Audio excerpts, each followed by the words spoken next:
चलें? हाँ जी, माइक पीछे।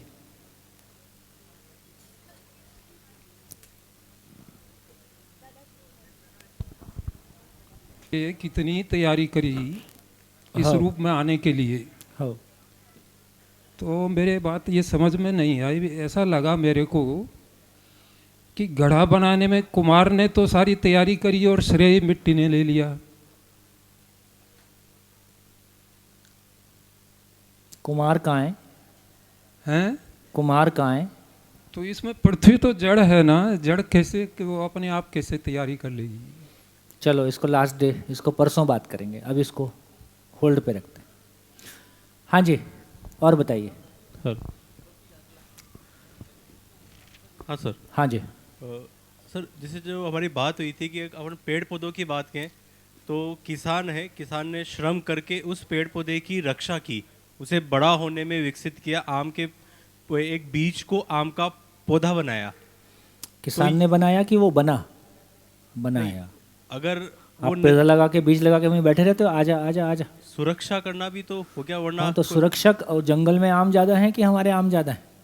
नहीं, अगर हम यहाँ फॉरेस्ट हमारा ज़्यादा बड़ा है कि जो नेचुरल फॉरेस्ट है वो ज़्यादा बड़ा है? नहीं, हमारी बात हो रही थी कि हमने क्या दिया। इसका मतलब मानव श्रम ही लगा। पौधा का बीज भी नेचर में है, बड़ा भी नेचर में होता है, और किसी भी फसल में मानव का श्रम ज़्यादा है कि नेचर का श्रम ज़्यादा है? नेचर का। बस इतनी बात है।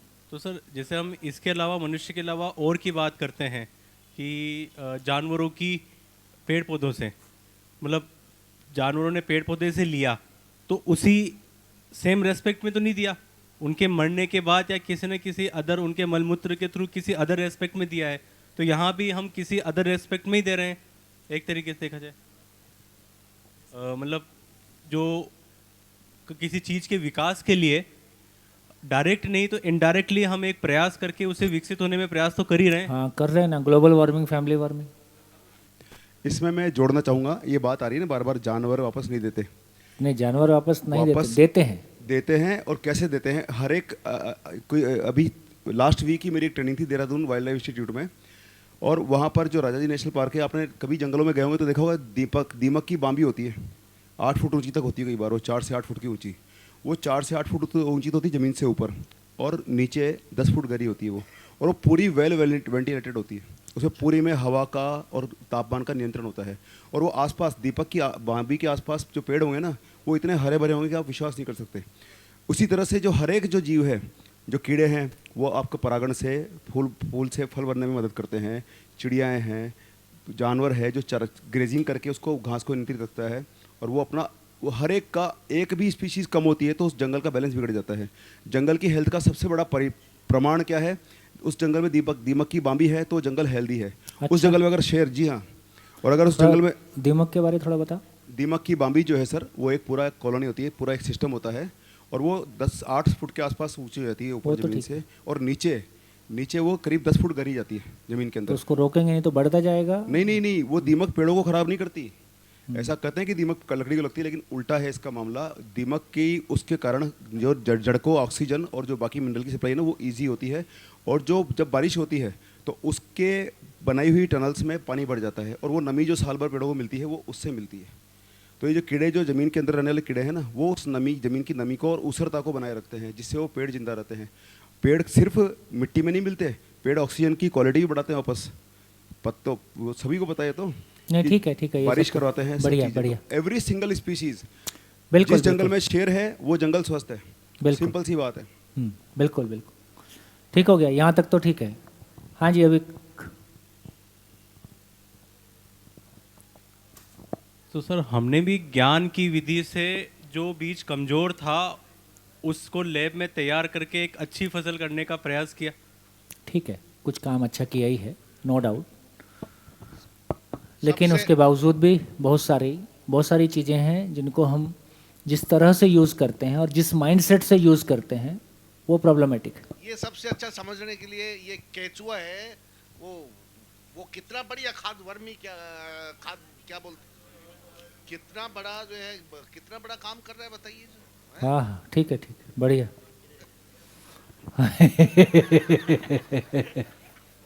हेलो हेलो सर, मेरे को ये चीज़ थोड़ा डाइजेस्ट करनी थी कि हमने जैसे बोला कि प्रकृति से हम लोग यूज़ कर रहे, तो एक मतलब बुक्स में भी पढ़ा हुआ है कि लॉ ऑफ थर्मोडायनेमिक्स ऐसा बोल रहा है कि आप एनर्जी प्रोड्यूस भी नहीं कर सकते और उसको डिस्ट्रॉय भी नहीं कर सकते, सिर्फ एनर्जी का कन्वर्जन होता है।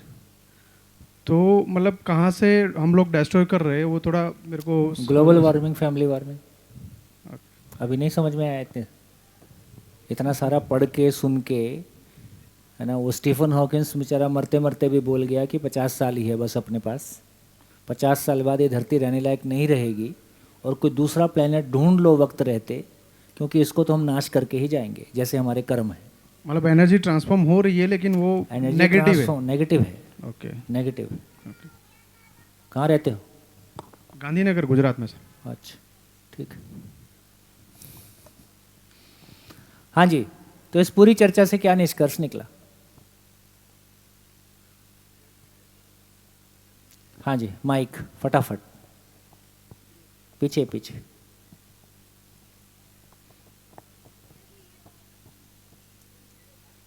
भैया जी, ये निष्कर्ष निकला कि जीव में और मानव में जो भेद था कि जीव भी प्रजनन करता है और मानव जो है वो ज्ञान और संस्कार से पहचाना जाता है।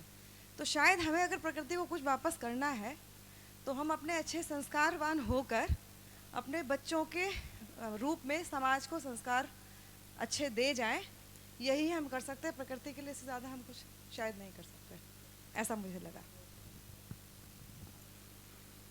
जी, देखिए, कोई सूत्र है कि जो जिसके पास है वह उसको बांटता ही है।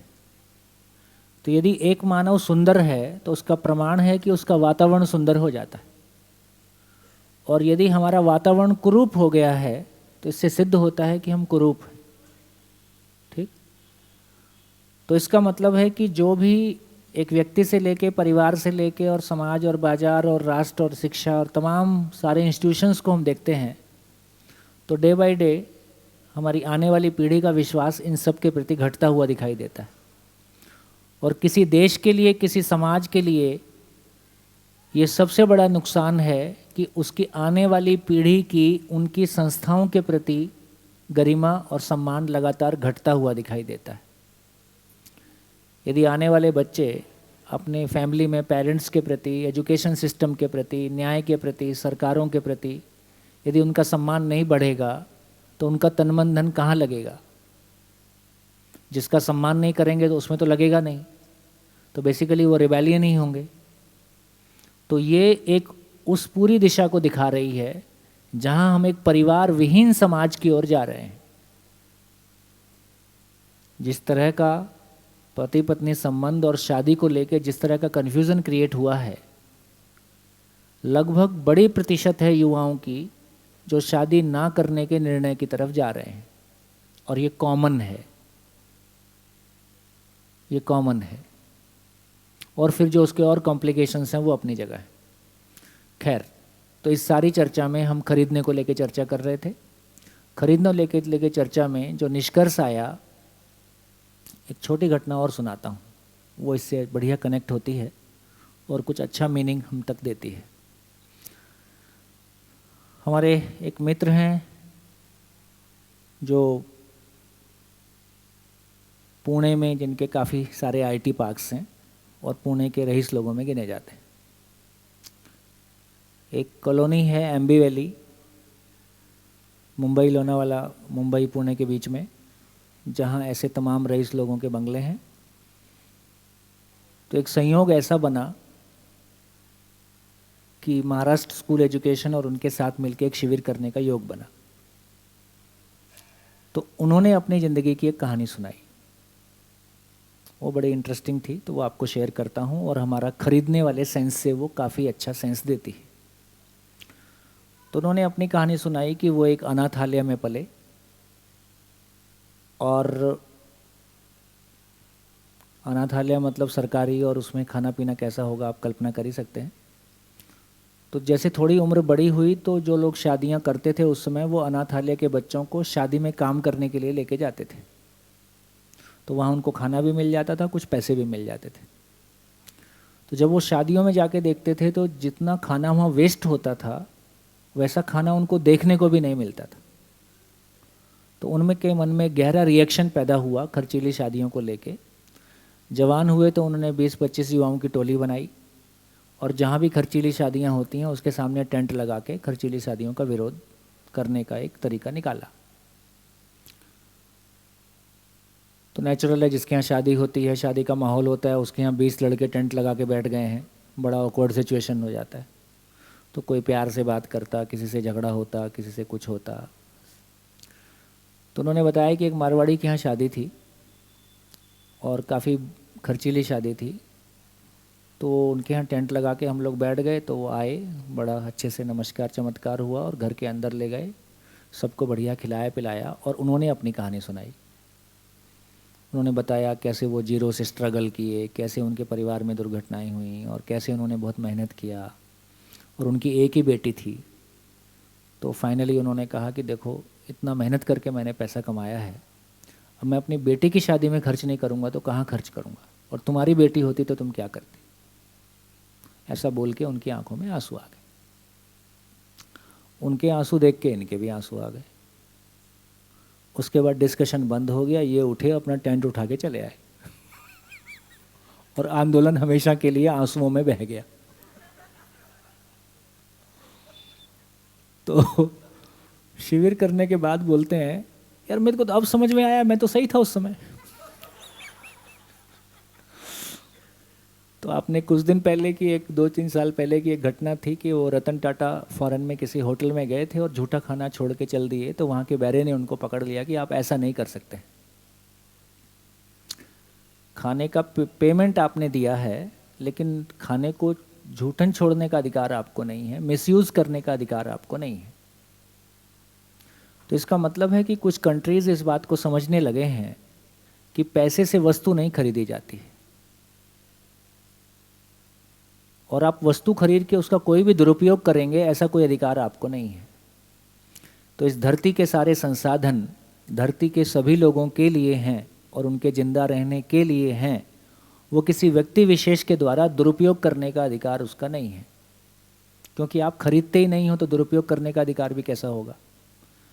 तो बेसिकली यदि ये क्लैरिटी बनती है कि हम कोई वस्तु नहीं खरीदते हैं, हम केवल मानव श्रम को एक्सचेंज करते हैं, तो वस्तु हमारा हुआ ही नहीं। वस्तु पहले भी नेचर का था, अभी भी नेचर का है, कल भी नेचर का रहेगा। 1 एकड़ ज़मीन मैंने खरीदी, वो ज़मीन उठ के मेरे पीछे पीछे आ जाती है कि वहीं रहती है? तो मैंने क्या खरीद लिया? मैंने क्या खरीदा? तो मैंने उपयोग करने का अधिकार खरीदा कि ज़मीन खरीदी? तो मैंने उस ज़मीन को यूज़ करने का अधिकार खरीदा है, इसको खरीदना बोल रहे। और यूज़ करने की अकल होगी तब यूज़ करेंगे। किसी चीज़ का सदुपयोग तो किसी अकल के साथ होगा। तो इस सेंस में ये समझ में आया कि संसाधन कल भी नेचर में थे, आज भी नेचर में हैं, आगे भी नेचर में रहेंगे, है ना। वो लाल किले वाले का लाल किला नहीं हुआ तो हमारा आपका क्या होगा। तो एक क्लैरिटी यदि इस बात से हमारी बनती है तो इससे हमारी ये समझ बनी कि देखो, लगभग 30-40 साल पहले आदमी को भी दास बना के खरीदने बेचने की प्रथा थी और सामाजिक रूप से जिसके पास ज़्यादा दास होते थे वो बड़ा आदमी कहलाता था सामाजिक रूप में। पिछले 30-40 सालों में मात्र हमको ये समझ में आया है कि आदमी खरीदने बेचने की चीज़ नहीं है, आदमी आदमी के साथ विश्वासपूर्वक जीने की चीज़ है, आदमी आदमी के साथ विश्वासपूर्वक जीने की चीज़ है। तो आज हम कम से कम ओपनली मानव को खरीदने बेचने का काम नहीं करते हैं। तो आज हम कम से कम मानव के साथ सम्मान और विश्वास के साथ जिया जाए, ऐसा ही सोचते हैं। हो सकता है अगले 25 साल में हमको ये भी समझ में आ जाए कि प्राकृतिक संसाधन अमूल्य है, प्राकृतिक संसाधन भी अमूल्य है। ये खरीदने बेचने की चीज़ नहीं है, ये धंधा वाला मामला नहीं है। इसलिए हमारी परंपरा ने तो व्यवसाय को भी सेवा ही कहा है। एक दुकानदार कहीं से माल खरीदता है और दूसरे लोगों को उपलब्ध करा देता है, तो ये उसका श्रम उसमें लगा है। अपने श्रम का वो पैसा लेता है, इसमें कोई दिक्कत नहीं है। लेकिन कोई स्टोर करता है और पर्पजली स्टोर करता है कि ताकि रेट बढ़ेंगे तब निकालेंगे, तो ये तो धंधा नहीं हुआ। देखो, इसको यदि एजुकेशनली देखें तो डिमांड एंड सप्लाई को हम सिद्धांत बोलते हैं, डिमांड एंड सप्लाई को हम इकोनॉमिक्स में सिद्धांत बोलते हैं। यदि डिमांड एंड सप्लाई सिद्धांत है तो काला बाजारी उसका प्रैक्टिकल एप्लीकेशन है, फिर वो गलत नहीं हो सकता है। माल स्टॉक करना और रेट बढ़ने पे बेचना, फिर ये गलत नहीं हो सकता यदि वो सिद्धांत है तो। इसका मतलब डिमांड एंड सप्लाई को हमको समझना पड़ेगा। तो इस सेंस में देखेंगे तो पूरा अर्थशास्त्र और तमाम चीज़ों को फिर से मानव की समझ की रोशनी में हमको देखना होगा। तो इस रूप में हमारी ये क्लैरिटी बनती है कि प्राकृतिक संसाधन भी अमूल्य है। बोलिए, आपकी क्या समझ बनती है? इस पूरी चर्चा को सुनने से आपकी क्या समझ बनती है? क्या आपकी सोच में, आपके भाव में क्या परिवर्तन आता है? हाँ जी, पीछे माइक। बाकी लोग लिख डालिए, इससे उस पूरी चर्चा से क्या निकला? चीज़ों को कम से कम खरीदें या वो है, लेकिन इसके अंदर है कि ये सारी चीज़ें धरती से हमें मिल रही हैं, धरती का खनन करने से मिल रही है, या क्या जो भी चीज़ बन रही है वो धरती के थ्रू ही हमारे पास आ रही है। तो हमारा दायित्व है कि हम धरती को वापस कुछ दें। कुछ तरीके हैं उसके, जैसे आजकल रेन वाटर हार्वेस्टिंग है कि हम पानी का कहीं से चल करके एक नेचुरल रिसोर्स हमारे घर तक आता है, हम उसको बेदर्दी से यूज़ करते हैं। बहुत सारा पानी सिंपल ड्रेन्स में होकर के वेस्ट उसमें चला जाता है, तो हम रेन वाटर हार्वेस्टिंग के थ्रू उसको वापस ग्राउंड में पहुंचा दें। और एक 3R करके कॉन्सेप्ट चलता है, रिसाइकल, रीयूज़ एंड रिड्यूस। वो भी जैसे हम लोगों की लाइफ में वो बहुत ज़्यादा यूज़ करते हैं हम उसको। जैसे बाहर से पॉलीथीन नहीं लेना, घर में जो बचे हुए कपड़े होते हैं उससे मैं बैग्स बनाती हूँ, उन्हीं को यूज़ करते हैं मार्केट के लिए, शॉपिंग करने जाने के लिए। या हम बाहर से कुछ ऑर्डर करते हैं तो ब्राउन पेपर बैग्स में वो खाने पीने की चीज़ आती है, वो ब्राउन पेपर बैग्स मैं चपातीज़ को रैप करने में या बच्चे के टिफ़िन में या हस्बैंड के टिफ़िन में रखने में यूज़ करती हूँ। ये इस तरह के तरीके हैं जिनसे कि हम अपना कंट्रीब्यूशन उस तरफ थोड़ा सा दे सकते हैं। जी हाँ जी, और कोई ध्यान जा रहा है आपका? मेरा नाम विशाल है और मैं एमपी से हूँ। बेसिकली जो मेरी लर्निंग है इससे ये है कि जब भी कुछ वर्क करते हैं और हम टारगेट डिसाइड करते हैं, बेसिकली जैसे कुछ भी हो, जैसे सबकी एजुकेशन अलग अलग रहती है, हम सीए बनते हैं, इंजीनियर बनते हैं, तो टारगेट डिसाइड करते हैं और उसका जो मेन फोकस रहता है वो यही रहता है कि मेरे को इससे कितना इनकम होना है। मेरा बेसिक पर्पस यही रहता है कि मैं सीए बनूंगा और उसके बाद मेरा ये स्टैंडर्ड 60,000 होना चाहिए। 60,000 जब उस लेवल पे जाते हैं तब ऐसा लगता है यार ये जो मतलब जो खुशी है वो वहाँ पे हट जाती है, फिर लगता है दूसरी चेंज करना है। और उसका भी पर्पस यही रहता है कि मेरे को जो पैसा है वो ज़्यादा अर्निंग होना है। अर्निंग का जो मेन फोकस रहता है वो यही रहता है कि यदि मेरी अर्निंग होगी तो उससे संसाधन में ज़्यादा से ज़्यादा जुटा पाऊँगा। हाँ, अभी आजकल अमीरी का मतलब है कि आप कपड़े खरीद के मतलब धो के गरीब लोग पहनते हैं, पैकिंग खोला, यूज़ किया और फेंक दिया, ये रईसों की बात है। तो जैसे फाइनली यहाँ पहुँचेंगे। आपने कल बताया था कि जैसे आप जो भी टारगेट डिसाइड करते हो, जैसे आपने 100 करोड़ का टारगेट डिसाइड किया है, 500 करोड़ का डिसाइड किया है, ठीक है, बट उसका पर्पस क्या है, मीन्स आप उससे क्या करना चाहते हो। तो पर्पस मेरे को यही समझ नहीं आ रहा था कि पर्पस कैसे डिसाइड करेंगे, उसका क्या बेसिस है कि हम ये डिसाइड करें यार मेरे को 500 करोड़ यदि कमाना है तो उसका मैं यूज़ क्या करूँगा। हाँ। तो आज मेरा वो क्वेश्चन का सॉल्यूशन हुआ कि यदि आपको 500 कमाना है तो उसके लिए आप ये देखो कि आपके लिए क्या क्या नेसेसिटी है। इससे मेरे को पता चला कि मैं कुछ भी रिसोर्स यदि ले रहा हूँ तो कोई भी चीज़, जैसे कि हम छोटे छोटे पहले रहता है गाड़ी ले लो, पहले प्लेटिना लेते, फिर बड़ी बड़ी गाड़ियों का फिर हमारा ख्वाब बढ़ता रहता है, हमें यूज़ हो या ना हो, और वैसे ही EMI बढ़ती है और उसी तरह से अपन सोचते हैं कि अपनी जो इनकम है वो भी बढ़ना चाहिए। तो मीन्स जो भी साधन है वो बढ़ाते हैं और उसके लिए हम पैसे के पीछे दौड़ते हैं और वैसे ही पूरी लाइफ ख़त्म कर देते हैं और संसाधन जुटाते रहते हैं। तो इससे बस मेरा ये निष्कर्ष निकला कि मेरे को ये डिसाइड करना है कि मेरी नेसेसिटी की रिक्वायरमेंट क्या है, और जो नेसेसरी चीज़ है क्या मैं उनको अपनी इस जो है आज करंट है उससे क्या मैं फुलफ़िल कर सकता हूँ, और यदि फुलफ़िल कर सकता हूँ तो मेरे को इस चीज़ पे फोकस ना करते हुए कि यार मेरे को तो हमेशा ये टारगेट डिसाइड करना और हमेशा दिमाग पे लोड लेना है कि, और कई लोग ऐसे हैं जैसे हम ही रहते हैं, टारगेट डिसाइड करते हैं फिर उसके पीछे दौड़ना है, फिर उसको अचीव करना है, वहाँ तक पहुँचते तब तक वापस से नया टारगेट बन जाता है और वैसे ही लाइफ निकल बढ़िया जाती है। बढ़िया। एक कन्फ्यूज़न था, उस पर कुछ क्लैरिटी हुई है, अच्छी बात है। हाँ जी, और बोलिए सर। नमस्ते सर। हाँ, मेरा नाम श्रुति राठौर है, मैं आनंद निकेतन भारत कैंपस अहमदाबाद से आई हूँ जी। सर मतलब मैं हमेशा से ये समझती रही हूँ कि मैं बहुत एनवायरनमेंट फ्रेंडली हूँ और बहुत हेल्प किया है मैंने एनवायरनमेंट को, छोटी छोटी बातें घर पे, इवन स्कूल में एज ए टीचर, और हमने अपने स्कूल में भी बहुत ड्राइव्स भी रखी, जैसे वाटर सेव करने के लिए या बिजली बचाने के लिए, कहीं पे भी ऑन नहीं हो कोई पंखा या बिजली चल रही हो। लेकिन आज जब यहाँ डिस्कशन अभी हुआ है तो मुझे बहुत ज़्यादा गिल्ट फील हो रही है कि शायद मैं कुछ भी कंट्रीब्यूट नहीं कर पाई, एंड इससे ज़्यादा करने की ज़रूरत है। बहुत बढ़िया, बहुत बढ़िया। हाँ जी सर, एक मेरा ऑब्जर्वेशन ऐसा आता है कि खरीदने से लेकर जो मेरा सम्मान जुड़ा था कि इस चीज़ को इस लेवल तक, फॉर एग्जांपल अगर मेरे को जूते की ज़रूरत थी तो नेसेसिटी ये है कि कुछ कंफर्टेबल पहन लूँ तो मेरा काम पर्पस सॉल्व हो जाए।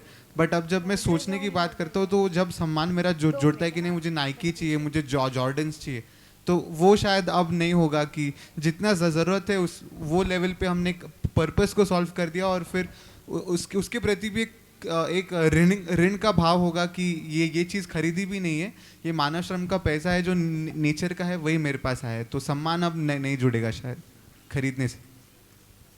बहुत बढ़िया। भैया मैं ये शेयर करना चाह रहा था कि अभी रिसेंटली वर्ल्ड वाइड फंड के साथ एक मीटिंग हुई थी, तो जो जानवर एक्सटिंक्ट हो रहे हैं, चाहे वो रॉयल बंगाल टाइगर है, स्पैरो है, राइनो है, और पेंगुइन्स की बात करते हैं, तो ग्लोबल वार्मिंग से एक पर्टिकुलर थ्योरी है कि नेक्स्ट 100 ईयर में, और अब तो 80 ईयर हो गया है, तो 98% पेंगुइन्स ख़त्म हो जाएंगे, और उसमें पूरा योगदान मानवों का है, क्योंकि ग्लोबल वार्मिंग में जितना भी टेम्परेचर ये क्लाइमेट चेंज ऊपर जाते जा रहा है उसमें नेचर का कोई हाथ नहीं है, सिर्फ मानवों का हाथ है। तो एक सवाल यहाँ से उठ के आता है भैया मेरे कि ये जो अपराध बोध उठता है कभी कभी मन में, एज ए होल अगर मैं ह्यूमैनिटी को देखूँ तो मुझे ऐसा लगता है कि मैंने ही ये किया है, चाहे वो मेरे बाप दादा ने किया या मेरे साथी कर रहे हैं, तो वो एज ए ह्यूमन अगर मैं होल देखता हूँ तो ये बड़ा एक अपराध बोध मन में आता है कि ख़त्म कर दिया हमने इस पूरे इतनी प्यारी सी धरती को। देखिए, इसको देखने का दूसरा पहलू ये भी है कि ये अपराध बोध हमको आता है, ये मानव की सुंदरता है। हम जिम्मेदारी ले रहे हैं, हम ओन कर रहे हैं इस बात को कि हमने ये ख़त्म कर दिया और मैंने ये ख़त्म किया, मैं इसकी जिम्मेदारी ओन करता हूँ। ये हमारे व्यक्तित्व का बड़प्पन है, ये हमारे अपनेपन के विस्तार का प्रमाण है भैया। तो ये खुशी की बात है। Thank you. तो ये खुशी की बात है। करें क्या इसके लिए? करें क्या? करें इतना ही है कि जितना ताकत लगा के अपनी मानसिकता को स्वस्थ कर सकते हैं और जितनी ताकत लगा के संसार में सभी की मानसिकता को स्वस्थ करने के लिए अपनी भूमिका देख सकते हैं, यही करने लायक काम है। भैया, हम जो यहाँ इकट्ठा हुए हैं संवेदनशील लोग हैं, इसीलिए यहाँ आए हैं। सभी समझते हैं अपनी जिम्मेदारी को कि प्रकृति के साथ। 2 महीने पहले जब मैं नाथद्वारा में था, आपने एक बड़ी अच्छी एग्जांपल दी थी और मेरा उस दिन बिल्कुल नज़रिया अपने आप के प्रति बदल गया। हम लोग बड़ा एनवायरमेंटल फ्रेंडली और बड़े ड्राइव चलाना और बड़े लाखों पौधे लगाना, हज़ारों पौधे लगाना, ये सब करते रहते हैं। जंगल बचाना, टाइगर बचाना, सब बचाते रहते हैं। लेकिन क्या है, अभी इस पिछली बार भैया ने नाथद्वारा शिविर में एक अच्छा एग्जांपल दिया था कि आपके घर कोई आता है तो आप उसको क्या दिखाते हैं कि मैंने ये कुर्सी खरीदी है, मैंने ये बंगला बनाया है, मैंने ये किया है। आगे से उसके बाद से आपके मन में भाव ये होना चाहिए कि ये जो लकड़ी है ना, ये मेरी माँ ने, प्रकृति माँ से मैंने ये लिया है, ये मुझे उसने गिफ्ट दिया है। इतने सालों तैयारी की थी उसने, लाखों साल करोड़ों साल तैयारी की थी। उससे उसने मुझे ये बैठने के लिए सोफ़ा दिया है, उसने मुझे सोने के लिए पलंग दिया है, उसने मुझे रहने के लिए छत दी है। ये भाव, मातृभाव जब आ जाएगा प्रकृति के प्रति, हम अपने आप अपनी माँ के लिए क्या करते हैं? हम अपनी माँ के लिए क्या कर सकते हैं ना, वो देख लो। वो मेरे ख्याल से मेरा परिवर्तन ये हुआ था। वो बहुत बढ़िया, बहुत बढ़िया। ये जो बात बोल रहे हैं ना, उसको थोड़ा सा और इस तरह समझ सकते हैं कि जैसे अभी जब कोई हम सामान खरीद रहे होते हैं तो हमारा उस समय माइंडसेट कैसा होता है। तो सामान खरीदते समय एक अपने आप में ईगो, दुरुपयोग करने का अधिकार, पॉजिटिविटी और एक रूखापन। अभी जब हम कोई वस्तु खरीदेंगे तो हमारा मन स्थिति कैसा होगा। यदि ये बात समझ में आई है और अब मैं कोई वस्तु खरीदूंगा तो मेरा भाव कैसा होगा, कैसा होगा, कैसा होगा। हाँ जी, पीछे एक हाथ उठ रहा है, माइक दीजिए। पहले मैं बोल लूँ सर? हाँ, अभी बहुत देर से माइक मेरे हाथ में नहीं आ रहा था। नहीं तो जिसके हाथ में है वही बोलेगा। अब तो मेरे ही हाथ में है। हाँ, तो आप मेरे जीवन की घटना है, इसलिए बोलिए। बता देता हूँ पक्की। हाँ, हाँ, हाँ। मैं ये अजमेर से 14-15 किलोमीटर दूर ही मेरा गांव है, राजगढ़। वहीं पैदा हुआ। आप कोटा में तो बाद में गया हूँ मैं। तो वहाँ बचपन वहीं बीता था। पढ़ाई लिखाई जैसे करी तो 18-19 साल तक वहीं रहे। यहाँ अजमेर में पढ़े थे। तो गांव में इतना पानी था, खूब नहाते धोते थे, बावड़ियाँ भरी रहती थी, कूद के नहाते थे। अब भगवान की दया समझिए या यूँ समझ लिए कि पूर्व जन्म के कर्म थे। यहाँ पढ़ाई के बाद में जो है मेरे को नौकरी मिली वहाँ कोटा में। मैं वहाँ चला गया। वहाँ जाने के बाद में कुछ साल बाद में ही गांव की हालत ये हो गई, आज बाहर से टैंकर से पानी आता है। वहाँ पे पानी की कमी हो गई और मेरे को ईश्वर ने वहाँ डाल दिया जहाँ 24 घंटे नल आता था। लेकिन वहाँ भी स्थिति अभी ये हो गई है कि सुबह शाम ही आता है नल, और नीचे मकान में हमारे में ही एक किराएदार रहते हैं। तो वो क्या करते हैं, बाहर का जो नल आता है तो नल में पानी खोल के छोड़ देते हैं, ऐसे बहता रहता है। वो जोधपुर के रहने वाले हैं। तो यहाँ आए तो मैं उनको कह तो नहीं पाता हूँ, मन में सोचता हूँ भगवान ने कहीं पूर्व जन्म में अच्छे कर्म किए होंगे तो वहाँ से इन्हें यहाँ पानी की जगह ला के डाल दिया। लेकिन यहाँ दुरुपयोग कर रहे हैं, कहीं अगला जन्म फिर वापस वहीं न डाल दे। सूत्र है कि जो जिसका दुरुपयोग करेगा वह उससे वंचित हो जाएगा। जो जिसका दुरुपयोग करेगा वह उससे वंचित हो जाएगा। संबंध का दुरुपयोग करेंगे, संबंध से वंचित होंगे। शरीर का करेंगे, शरीर से वंचित होंगे। साधन का करेंगे, साधन से वंचित होंगे। तो वो तो अपनी जगह ठीक ही है। दूसरा सूत्र भी है कि सदुपयोग ही सुख है और दुरुपयोग ही दुख है ना। तो जैसे जैसे समझेंगे अपनी ज़िंदगी के सॉफ्टवेयर को, अपने भाव और विचार को, हम उस दिशा में करते जाएंगे। हाँ जी, बोलिए। पीछे एक चीज़ और भी मेरे अनुभव में आई है कि जब हम साधनों का उपयोग करते हैं तो भाव जो है बदल जाता है। मैं एक बहुत एग्जाम्पल तो बहुत है। मैं एक बहुत 20 साल पहले की बात है, जब मैं हरियाणा में खरीदा तो एक इलेक्ट्रीशियन था, वो मेरे गांव का था, मिलने के लिए आया था। तो सर्दी का मौसम आ गया था। वो जो रूम हीटर होता है उसका कहीं वो प्लग होता है, कहीं कूलर वूलर में लगा दिया होगा। तो मैंने कहा भाई तू आया है तो सर्दी शुरू हो गई, ज़रा रूम हीटर का ये जो उस खोल के ये स्विच लगाते। वो मेरे से घर परिवार की बात भी करता जा रहा। उसने जो वायर के किनारे पे जो प्लग लगता है, बात करते करते उसने जो है 2 फुट छोड़ दिया आगे का। और अरे मैंने क्या कर रहा है ये जो है। ओहो भाई साहब, मैं तो सोचा मैं कंपनी में काम कर रहा हूँ, क्योंकि दिन भर मेरे को तो जो है यही काम करना पड़ता है। तो बात क्या है कि साधनों का जब हम उपयोग और दुरुपयोग की बात करते हैं तो हमारा माइंडसेट घर में कुछ और होता है, संस्थान में कुछ और होता है, पब्लिक प्लेस में कुछ और होता है। ये जो है माइंडसेट, ये भी बहुत सारे हमारे देश के अंदर जो हमारा जो माइंडसेट है, घर में अलग होता है, संस्थान में अलग होता है, सार्वजनिक जगह में अलग होता है। घर में हम खाने का नुकसान नहीं करते, लेकिन शादी ब्याह में इसीलिए करते हैं। अपने बारे में बोलने की बात हुई थी, अपने बारे में कुछ नहीं बोलते हो। मैं हाँ जी। सर, पहले जो हमारी सोच थी, मतलब मेरी पर्टिकुलरली, हाँ ऐसा। हाँ जी, मेरी ऐसी सोच थी कि जो भी हम खरीद रहे हैं वो हमारी ज़रूरत है, वो चाहे हम 5 चंपल खरीदें या 10 बैंगल्स खरीदें, दैट इज़ आवर नीड। लेकिन आज हमको समझ में आ रहा है कि वो हमारी नीड, वांट और डिज़ायर तीनों है। तो हम सिर्फ ना कि नीड की वजह से हम खरीद रहे हैं, उसमें हमारे डिज़ायर और हमारी वांट भी लग रही है। जैसे मुझे कुछ खाना है लेकिन मुझे पिज़्ज़ा ही खाना है और मुझे पर्टिकुलर ये ब्रांड का ही पिज़्ज़ा खाना है, तो ये एक बात है। और दूसरी कि जो भी हम कंज्यूम करते हैं वो लिमिटेड रिसोर्स में है। तो जैसे भी हम सपोज़ 5 सब्जियां लेके आते हैं कि एक वीक में पूरा चल जाएगा, अगर कोई एक सब्जी बिगड़ जाती है पर्टिकुलरली तो दैट इज़ अ वेस्ट। हम ऐसा सोच सकते हैं कि ये शायद किसी दूसरे के खाने में यूज़फुल हो सकता था ये चीज़। So that is sir. बढ़िया। हेलो। हाँ जी। हाँ भैया। कहाँ हो आप? ये भैया। हाँ जी। भैया भैया ये। हाँ हाँ हाँ नमस्ते। हाँ हाँ। अच्छा, पहले मैं ये सोचता था कि लगभग 10-15 साल से ये ऑब्जर्वेशन में आ रहा है धीरे धीरे कि यानी पैसे कम, यानी कंडीशनिंग कुछ इस तरह से हुई बचपन से लेके अब तक, या जहाँ से भी सुना या जहाँ से भी पाया कि पैसे से संसाधन काम में ले सकते हैं या नहीं ले सकते। जैसे मैं जब साइकिल चलाता था तो मेरे पास पेट्रोल के पैसे नहीं थे, तो मेरे को गाड़ी पे बहुत गुस्सा आता था और मैं कहता था देखो मैं प्रदूषण नहीं फैलाता हूँ, ये मेरी सादगी है। यानी इसको मैं एक तरह से ये भी देखता हूँ कि ये विनम्रता का एक दम्भ है कि भाई मैं साधारण हूँ, साधारण हूँ, साधारण हूँ। और उसके बाद जब गाड़ी चलाने लग गया, क्योंकि गाड़ी चलाने के लिए जब पेट्रोल आने लग गया तो मैं कार के बारे में ऐसा सोचने लग गया, यार कार क्या चलाना है, अकेला जा रहा है तो ये कार ले जा रहा है। तो फिर मैं ऑब्जर्वेशन गया पहले शिविर के बाद कि यार अकेला जा रहा हूँ तो गाड़ी क्यों ले जा रहा हूँ, 10 रुपये के टेम्पू जो पब्लिक टेम्पू चलता है उसमें जा सकता हूँ ना। पर लगभग बीच में तो 2-3 साल से एक भी बार पब्लिक टेम्पू में यात्रा नहीं करी मैंने, चाहे रोडवे जा रहा हूँ, रेलवे में जा रहा हूँ, किसी बात पे यात्रा बिल्कुल भी नहीं करी।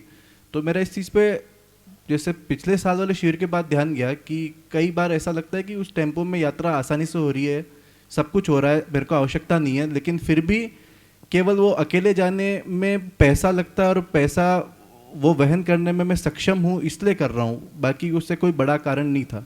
लेकिन अब ये चीज़ बिल्कुल आसानी से समझ में आ रही है, बहुत तार तार, कि जो बचपन से कंडीशनिंग हो रही है बार बार कि पैसे से सब कुछ खरीदा जा सकता है, खरीदा जा सकता है, पैसे से कुछ भी नहीं खरीदा जा सकता है।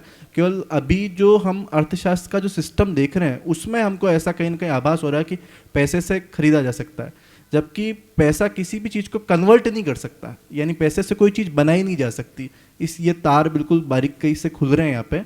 और जो किसी भी संसाधन की जो उपयोगिता मूल्य को बहुत बारीकी से देखने को मिल रहा है कि चाहे भोजन झूठा करने वाली समस्या को हम देखते हैं या पेट्रोल डीजल संसाधन से संबंधित जितनी भी चीज़ों को हम देख रहे हैं उसमें उपयोगिता मूल्य समझ में आ रहा है।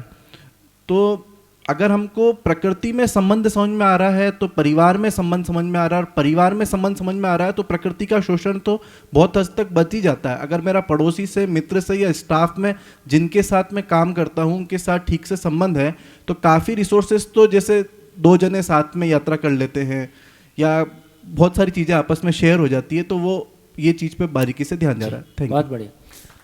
देखिए इसी का सूत्र है, संबंध है तो शोषण नहीं, शोषण है तो संबंध नहीं।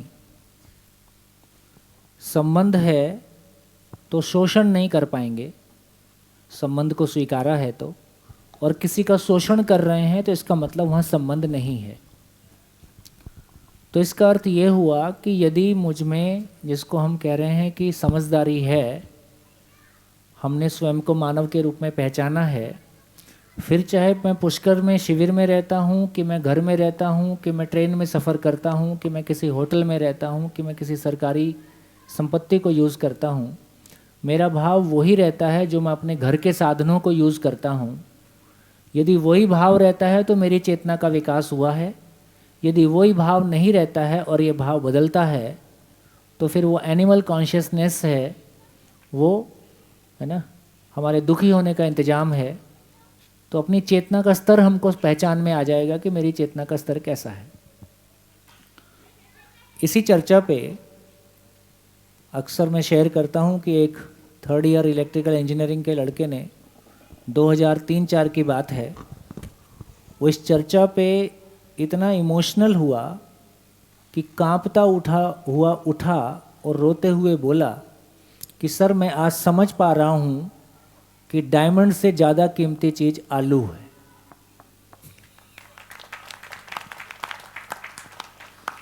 देखो, जिसको वो स्वीकार होता है ना, उसकी खुशी देखने के लायक है।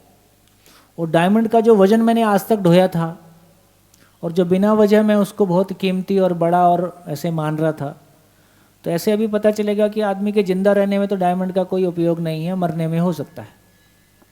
तो डायमंड का कोई इंडस्ट्रियल यूज़ हो सकता है, पर वो डायमंड का यूज़ इस तरह से कर पाना कि भाई जो मेरे भीतर विश्वास की कमी है तो वो डायमंड को पहनने से ज़्यादा लोग मेरे को देखेंगे, या ये बहुत अजीब बात है। और हम वाकई में जो जिस तरह की हमारी हालत है कि मेरा अपने में स्वयं में कोई विश्वास नहीं है और किसी कंपनी विशेष का ब्रांड पहन के मुझ में विश्वास आता है, ये क्या मानसिक दिवालियापन है। तो ऊपर का माला बिल्कुल ही खाली है।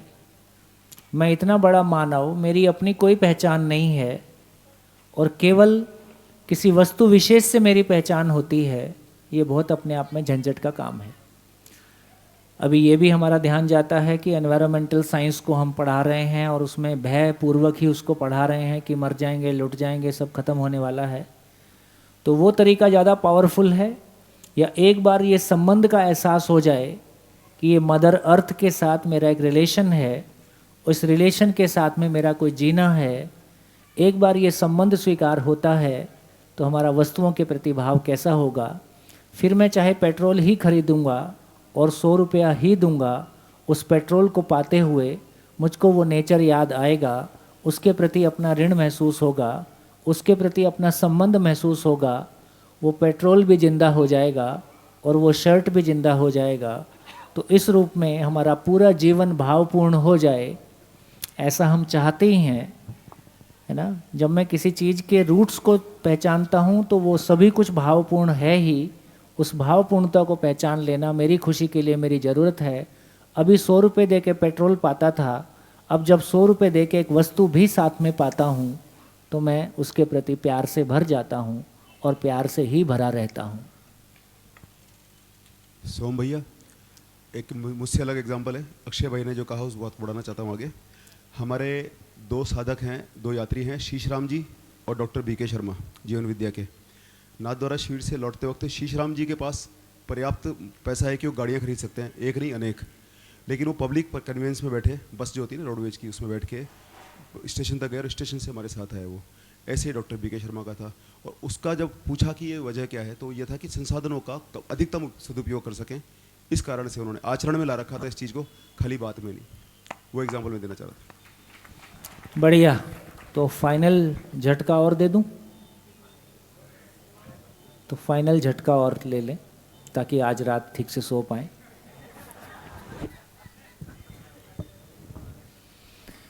अब सदुपयोग और दुरुपयोग को परिभाषित करते हैं। सदुपयोग क्या है और दुरुपयोग क्या है? तो जो साधन जिस काम के लिए बना है उसके लिए प्रयोग किया जाए तो सदुपयोग है, और उसके लिए प्रयोग नहीं हुआ तो दुरुपयोग है। सहमत? जो साधन जिस काम के लिए बना है उसके लिए यूज़ किया गया तो सदुपयोग है, और उसके लिए यूज़ नहीं हुआ तो दुरुपयोग है। ठीक हो गया? यहाँ तक ठीक? तो अब बताइए कि जिंदा क्यों रहना है?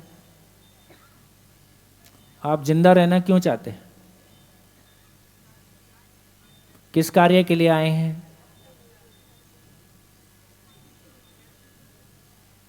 किस काम के लिए आए हैं? किस काम के लिए आए हैं? तो बेसिकली हम भाव के अभाव के साथ हैं और भावपूर्ण हो जाएं इसलिए आए हैं। हम किसी भाव के अभाव के साथ हैं, अपनी पहचान का अभाव है, अपने सम्मान का अभाव है, किसी भौतिक वस्तु का अभाव है, अपने भीतर कोई असुरक्षा है, तो मेरे भीतर किसी भाव का अभाव है। उस भाव के अभाव से मुक्ति हो जाए और मैं भावपूर्ण हो जाऊं, इसके लिए मैं आया हूं, इसके लिए मैं हूं। तो मेरे जिंदा रहने का और शरीर को जिंदा बनाए रखने का पर्पस इतना ही है कि मैं समझ पूर्वक भावपूर्ण हो जाऊं, मैं जिंदा रहने के स्थान पर जीना भी मुझको आ जाए, और मैं जीना आ जाए तो मेरा जीना सफल हो जाए, मेरा जिंदा रहना सफल हो जाए। मेरा जिंदा रहना सफल हो जाए तो तमाम साधनों का जो मैंने पूरी शरीर यात्रा उपयोग किया, जिसको मैं खरीद नहीं सकता था, वो साधन भी सफल हो गया, क्योंकि शरीर जिस काम के लिए था वो शरीर उस काम के लिए सदुपयोग हो गया। अभी हम क्या कर रहे हैं रोज़मर्रा की ज़िंदगी में? जिंदा हैं कि जी रहे हैं? जोर से बोलो। जिंदा हैं। और क्या मान के जिंदा हैं? कि हम जी रहे हैं। यदि हम जिंदा हैं और ये मान के जी रहे हैं कि हम जी रहे हैं, तो हम जिंदगी भर क्या करेंगे? रूप बल धन पद से अपनी पहचान की तलाश बनाएंगे और रूप बल धन पद को इकट्ठा करेंगे। इससे प्रकृति का दोहन होगा, शोषण होगा कि पोषण होगा? शोषण होगा। कौन आदमी कितना बड़ा? जिसका धन और पद जितना बड़ा। ज़्यादा धन और पद होने के लिए प्रकृति का शोषण करना पड़ेगा कि बिना शोषण किए हो जाएगा? तो आप बहुत गर्व के साथ किसी को सम्मान दे रहे होते हो कि उसका कमरे में 512 मकान है, उसका घर जो है इतने करोड़ का है, इतने अरब का है ना, और उसमें उपयोगिता क्या हुई? तो फाइनली ये समझ में आया कि जैसा अभी हम जी रहे हैं वो शरीर का उपयोग कर रहे हैं जिस अर्थ में वो है, या शरीर को भोग रहे हैं? जोर से बोलो। भोग रहे हैं। तो शरीर जिस अर्थ में है उस अर्थ में उसका उपयोग होता है, और उस अर्थ में उपयोग नहीं होता है तो दुरुपयोग होता है। तो शरीर का उपयोग हो रहा है कि दुरुपयोग हो रहा है? जोर से बोलो। दुरुपयोग। यदि शरीर का दुरुपयोग हो रहा है तो सारे साधनों का भी दुरुपयोग ही हो रहा है। इसका मतलब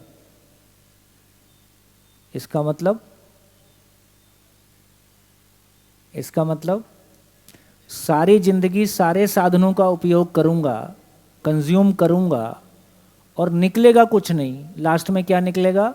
सुख दुख साथ साथ है, जीवन एक संघर्ष है, संसार माया है, कुछ समझ नहीं आया। तो आपने सारी जिंदगी प्राकृतिक संसाधनों का, और इतनी बढ़िया मशीन मिली, उसका कोई उपयोग हमने नहीं किया। तो बताओ, खुशी के साथ ये शरीर छोड़ पाएंगे कि रो रो के छोड़ेंगे? तब तो रो रो के ही छोड़ेंगे।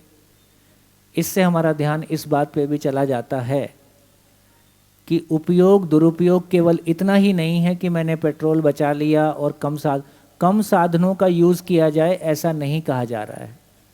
गरीबी से जिया जाए, ऐसा नहीं कहा जा रहा है। साधनों का सदुपयोग किया जाए, ऐसा कहा जा रहा है। साधनों का उपयोग शरीर के लिए है और शरीर का उपयोग मेरी पूर्णता के लिए है। तो यदि मैं मेरी पूर्णता के लिए शरीर का उपयोग नहीं करता तो शरीर सहित तमाम साधनों का दुरुपयोग ही हुआ है।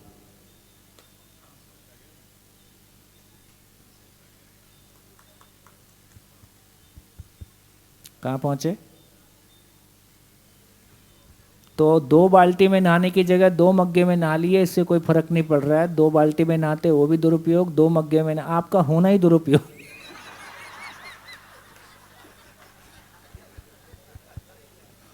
उसको जांचने का तरीका है, खुले आसमान के नीचे, ये सेशन पूरा होने के बाद में खुले आसमान के नीचे जाना, दोनों हाथ ऊपर उठाना और आसमान से पूछना कि मैं इस धरती पे नहीं रहता हूं तो क्या फर्क पड़ता है। तो यदि ये आंसर आता है कि कोई फर्क नहीं पड़ता है, तो आप अगले 20-30 साल और साधनों का और शरीर का दुरुपयोग करने वाले हो। तो ये केवल बायोलॉजिकल मास है। बढ़िया, आपको अच्छी नींद आए इसके लिए शुभकामनाएं। हाँ जी,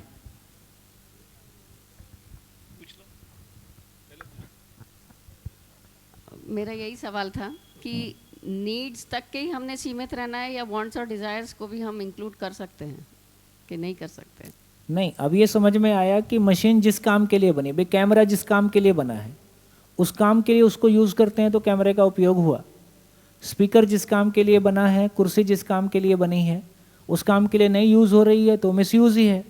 किसी साधन का, इसलिए हम साधन के ऑप्टिमम यूज़ की बात करते हैं, किसी भी साधन के ऑप्टिमम यूज़ की बात करते हैं हम। वैसे देखा जाए तो हमारे तो 2 कपड़ों में भी हो जाता है साल का। नहीं, 2 कपड़ों में क्यों करें? अब जैसे मान लो मेरे को ट्रैवलिंग करनी है, मैं एक बार निकलता हूँ तो लगभग ऐसा भी होता है कि मैं 1 महीने के लिए निकलता हूँ। मैं जहाँ जाऊँ वहाँ धोने की व्यवस्था मिले या ना मिले, तो मैं मेरा स्टैंडर्ड है 1 पैंट शर्ट मतलब 2 दिन चलना है उसको, सब कुछ फिक्स है। 2 दिन 1 पैंट शर्ट पहनना ही है, क्योंकि कपड़े दिन भर कोई ऐसा तो है नहीं, कोई गंदा होने वाला, ऐसा कोई काम भी नहीं कर रहे। तो लगभग स्थिति ये, तो आप पढ़ाओगे तो इसका मतलब है कि यदि एक पूरे शिविर में भी धुले हुए कपड़े की बनने की ना स्थिति बने और मैं भी ना धो पाऊँ ना, पैंट शर्ट तो मैं धोता ही नहीं हूँ, कम से कम अपने अंडर गारमेंट्स धोता हूँ, उतना ही करता हूँ। तो इसका मतलब है कि उतनी सारी स्थिति हमारी बनी रहे तो हम आवश्यकता से अधिक ही रखें, ताकि कोई गरीबी मन में नहीं आए कि नहीं यार, है ना। और कहीं शादी ब्याह में भी जब घरों में जा रहे हैं तो अभी के समाज के अनुसार, है ना, पत्नी को भी लगता है कि थोड़ा ठीक ठाक पहन के जाओ, तो भाई तुम भी इतने में ही खुश हो जाते हो, तो बहुत छोटी सी खुशी है, इतना देने में क्या दिक्कत है, तो उसमें भी कोई दिक्कत नहीं है। तो गरीबी से जीना ऐसा नहीं कहा जा रहा है, लेकिन जिस अर्थ में साधन है यदि उस अर्थ में उपयोग नहीं हुआ, भाई आपने 2 ही कपड़े दिए लेकिन आपने जागृति के लिए कुछ नहीं किया, अपने पूर्णता के लिए कुछ नहीं किया, 2 भी बेकार ही है। और शरीर का ही कोई उपयोग नहीं हुआ, खा पी के निकल लिए, तो खा पी के निकल लिए। इतनी भारी भरकम कॉम्प्लेक्स मशीन हमको मिली है, इतनी शानदार मशीन हमको मिली है, इस मशीन का कोई उपयोग ही नहीं हुआ। ये पूरी कायनात को समझने में सक्षम है, सुपर कंप्यूटर मिला और केवल उससे लेटर टाइपिंग करके निकल गए। तो शरीर यानी शरीर और मन दोनों की बात कर रहे हैं। शरीर और मन मतलब, तो मन की आवश्यकता पूरी करने के लिए शरीर साधन है जी। तो मन की आवश्यकता समझ में नहीं आई और शरीर का उपयोग तो होगा नहीं, तो कुल मिला के जिंदा रहने को जीना माना और खा पी के निकल लिए और धरती पे गंद फैला के निकल लिए। क्योंकि हमने जिंदा रहने को जीना माना तो धन और पद जितना ज़्यादा होगा, गाड़ी का साइज़ जितना बड़ा होगा, संख्या जितनी ज़्यादा होगी, उतने हम बड़े आदमी कहलाएंगे, और बड़ा तो हम कहलाना चाहते ही हैं। तो मेरे बड़ा कहलाने के चक्कर में जो मैंने तमाम मानव के साथ और नेचर के साथ में गंद फैलाया सो अलग, और दूसरों को गंद फैलाने की प्रेरणा दी सो अलग। क्योंकि कई लोगों को मेरे जैसा बड़ा बनने का शौक भी चल रहा है, तो दूसरे भी कई लोग ऐसे ही आदमी बड़ा होता है, इन्हीं लोगों को बड़ा कहा जाता है, उन्हीं के लिए हम बड़े होने के लिए दौड़े। तो इससे देखो मेरे को लगता है कि यहाँ हम एक बहुत अच्छी बात कर सकते हैं, यहाँ एक बहुत अच्छी बात कर सकते हैं जिससे हमारी क्लैरिटी बनेगी। तो अब ये समझ में आया, तो देखिए अब इस बात पे हमारा ध्यान जाता है, अब हम ये बात कर सकते हैं, और मेरे को लगता है कि बहुत हम सही पॉइंट पे पहुँचे हैं कि 2 चीज़ें हम बात करते हैं कि किसी भी वस्तु का कोई उपयोगिता है और किसी वस्तु की कोई कीमत है। जैसे इस पेन की उपयोगिता क्या है? लिखना, और जिस दिन नहीं लिखेगा डस्टबिन में जाएगा। तो इसका मतलब है किसी चीज़ की उपयोगिता ही उसका महत्व है, किसी चीज़ की उपयोगिता ही उसका मूल्य है, किसी चीज़ का उपयोगिता उसका मूल्य वही उसका सम्मान है और वही उसकी पहचान है। ये बात पहुंची? किसी चीज़ की उपयोगिता ही उसका मूल्य है, सूत्र भी है, हर मानव अपने महत्व को जानकर तृप्त होता है, उसकी उपयोगिता ही उसका महत्व है। जिंदा रहने के धरातल पर हमने पैसे को सब कुछ माना है, इसलिए पैसा कमा के अपनी उपयोगिता को सिद्ध करने की कोशिश की है, गलत नहीं है उस ढंग से देखेंगे तो। लेकिन अब ये समझ में आया कि वो उपयोगिता तो केवल अधूरी है, शरीर तक सीमित है, जबकि मैं केवल शरीर नहीं हूँ। इसको कल और आगे बढ़ेंगे तो और समझेंगे। तो अब ये समझ में आया, तो पेन की उपयोगिता हमेशा एक जैसी है कि बदल जाएगी? पेन की उपयोगिता मैं इसमें डायमंड लगा दूं, गोल्ड लगा दूं, प्लेटिनम लगा दूं, लेकिन पेन का मतलब लिखना ही है। पेन इससे अधिक कुछ नहीं कर सकता है। तो पेन की उपयोगिता शाश्वत है, तो किसी और पेन की कीमत उसका श्रम मूल्य। तो इससे ये समझ में आया कि पेन की किसी भी चीज़ की उपयोगिता शाश्वत होती है, उपयोगिता कभी नहीं बदलती है, उपयोगिता हमेशा एक जैसी बने ही रहती है, और किसी चीज़ की कीमत उसका श्रम मूल्य है। ये 2 बात पकड़ में आई, यहाँ तक ठीक है? अब इसको और आगे देखें तो अब देखिए मैं आपको एग्जाम्पल देता हूं। जैसे एक एग्जाम्पल ये हुआ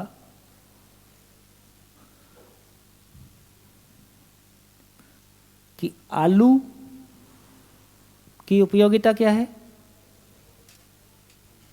एक मिनट इसको पूरा करता हूं फिर लेते। आलू की उपयोगिता क्या है?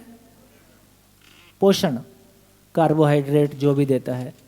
तो बेसिकली कार्बोहाइड्रेट या प्रोटीन जो भी वो देता है तो वो उसकी उपयोगिता है, वो उसका पोषण।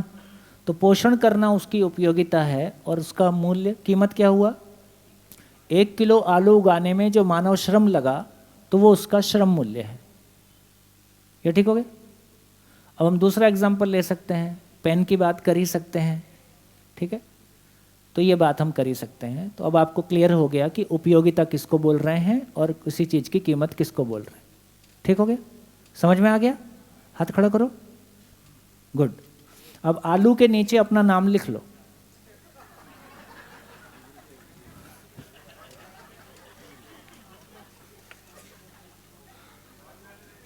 आलू के नीचे अपना नाम लिखो और दोनों कॉलम भरो। भरो।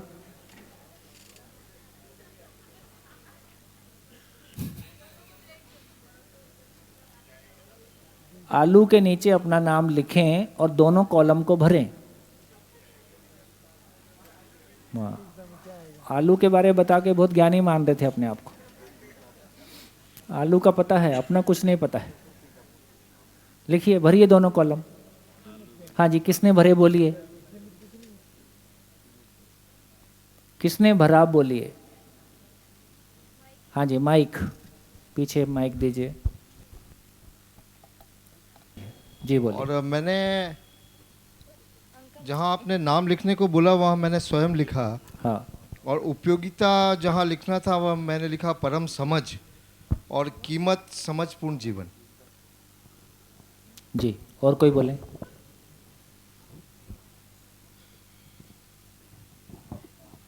जहाँ पे अपना नाम है उससे संबंधित है स्वयं मानव के हिसाब से। उपयोगिता यहाँ आने के बाद जहाँ से हम लेते हैं उनको क्या लौटा पाए वो हमारी उपयोगिता हो गई। और श्रम के रूप में हम इस शरीर को चलाने के लिए जिन अवयवों की, जिन पदार्थों की आवश्यकता पड़ती है वो सेवन करते हैं, वो श्रम के रूप में आ जाएगा। जैसे आजीविका चलाने के लिए, इस जीवन को चलाने के लिए जो कुछ चाहिए वो श्रम में आ जाएगा और सेवा जो दे पाएंगे वो उपयोगिता हो जाएगी। जी, और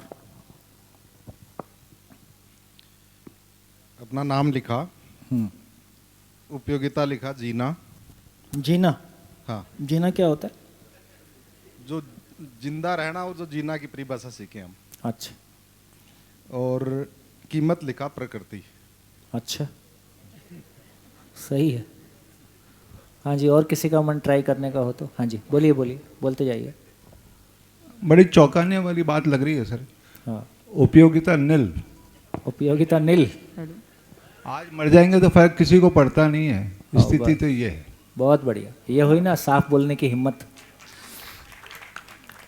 और दूसरी इसकी कीमत तो हमारे पुराने किए हुए कर्म है, वो खत्म हो रहे हैं, ये लॉस और हो रहा है साथ में। तो पूंजी तो गई और मिला कुछ नहीं, ये स्थिति है। बहुत बढ़िया, बहुत बढ़िया, आपने कहने की हिम्मत की साफ साफ, आपको शुभकामनाएं।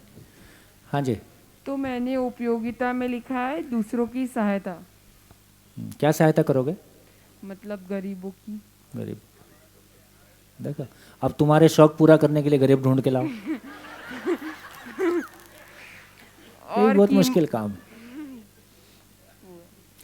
तो तुम्हारा मन ठीक रहे उसके लिए समाज में कुछ लोग का गरीब बने रहना जरूरी है। नहीं नहीं नहीं, फिर क्या करोगे? जो कि देखा, इतना अटक रहे हो तो क्या करोगे? हाँ जी, और बोलिए। जिनको जरूरत है मैं उनकी मदद करूंगा। क्या मदद करोगे? मतलब यानी कोई क्या कहते हैं इसको, इतना सोच रहे हो तो नहीं कर पाओगे। जिसके पास व्यवस्थाएं ना हो। हाँ, जिसके पास व्यवस्थाएं। क्या व्यवस्था ना हो? जैसे कि किसी को कोई डोनेशन। अब तुमको भिखारी की तलाश है।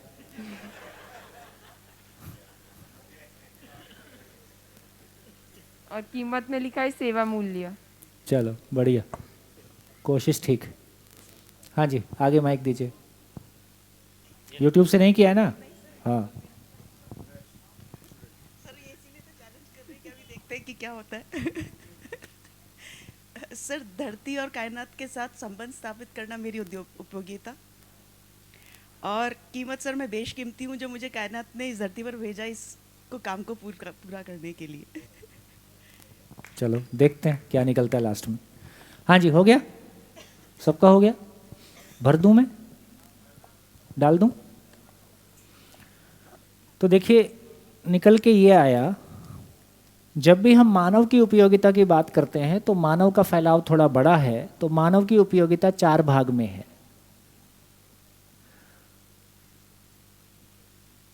स्वयं के लिए। बच्चे ने ग्लास तोड़ा, हमने कान तोड़ दिया। तब उसको ग्लास टूटने का दुख है कि कान टूटने का दुख है?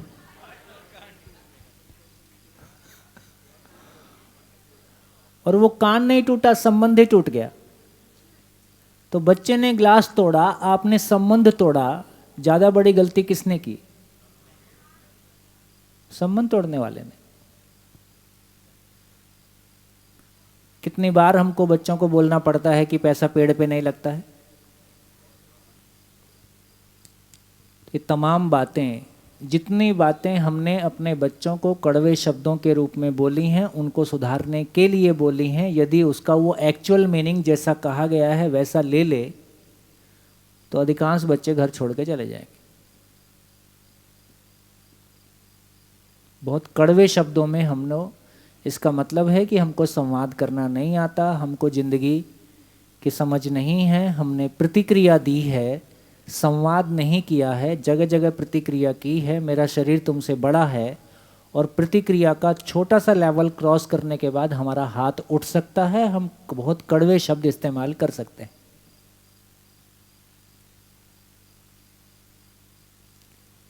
अपनी ज़िंदगी में हम सुरक्षित हुए होते, स्वयं के प्रति विश्वास होता, अपने भाव और विचार में स्थिरता होती है ना, तो दूसरे में एक खूबसूरत ज़िंदगी अंगड़ाई ले रही है और एक बड़ी संभावना इवॉल्व हो रही है। उस बड़ी संभावना को देखकर हम बहुत खुश रह सकते हैं। और मित्रता का ये आलम हो सकता है कि आपका बेटा या आपके घर में गलती करने के बाद वो सबसे अधिक आपको ही अपना माने, क्योंकि उसको पता है कि आपने गलती सहित उसको स्वीकारा है। कोई आदमी मेरे को मेरी गलतियों के साथ स्वीकारता है, ये बहुत पावरफुल है।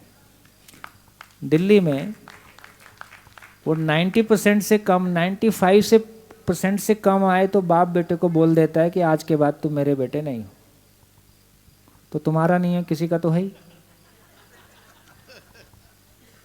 तो त्यागराज स्टेडियम में 4000 टीचर्स की ऑडियंस के सामने किसी पॉइंट पे मैंने एक बार ये बोल दिया, क्योंकि वो घटी घटना है मेरे जीवन में, कि भाई मेरा बेटा फेल हो गया तो भी मेरा ही बेटा है, पास हो गया तो मेरा बेटा है, 95% आए तो मेरा बेटा है, और 35% आए तो मेरा बेटा है। इस पे बहुत सारे लोग रोए, क्योंकि 95 के नीचे उनका होता ही नहीं है, वो पड़ोसी का हो जाता है। तो मेरे को लगता है कि वो जो अनकंडीशनल लव है, अभी हमको बच्चे के साथ लव है कि उसके 95% से लव है। अभी बच्चे से लव है कि घर में मेहमान आए तो उसने पैर छुए कि नहीं छुए, इस बात से लव है। तो हमने अच्छा होने की कोशिश की है कि अच्छा दिखने की कोशिश की है? हमने अच्छा दिखने की कोशिश की है, और दिखने की कोशिश में अच्छा होना कहीं लुट गया है। अच्छे होने की इच्छा भी खत्म हो गई है, क्योंकि तुम्हारी सारी हरकतें देख के ऐसा लगता नहीं है कि इसमें कुछ भी अच्छा ही है। सब पैकिंग है, मटेरियल गायब है, ये बच्चा पहचानने लगता है। तो धीरे धीरे वो भी पैकिंग के मूड में ही आ जाता है। तुमको मार्क्स चाहिए ना, आ जाएंगे, टेंशन नहीं लो। अब उसको एग्जाम डेज में टेंशन में ना देख के हमको टेंशन हो रही है।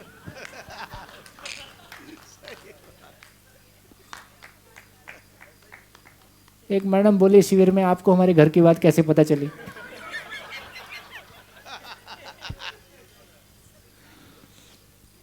घर घर की कहानी है, घर घर की कहानी।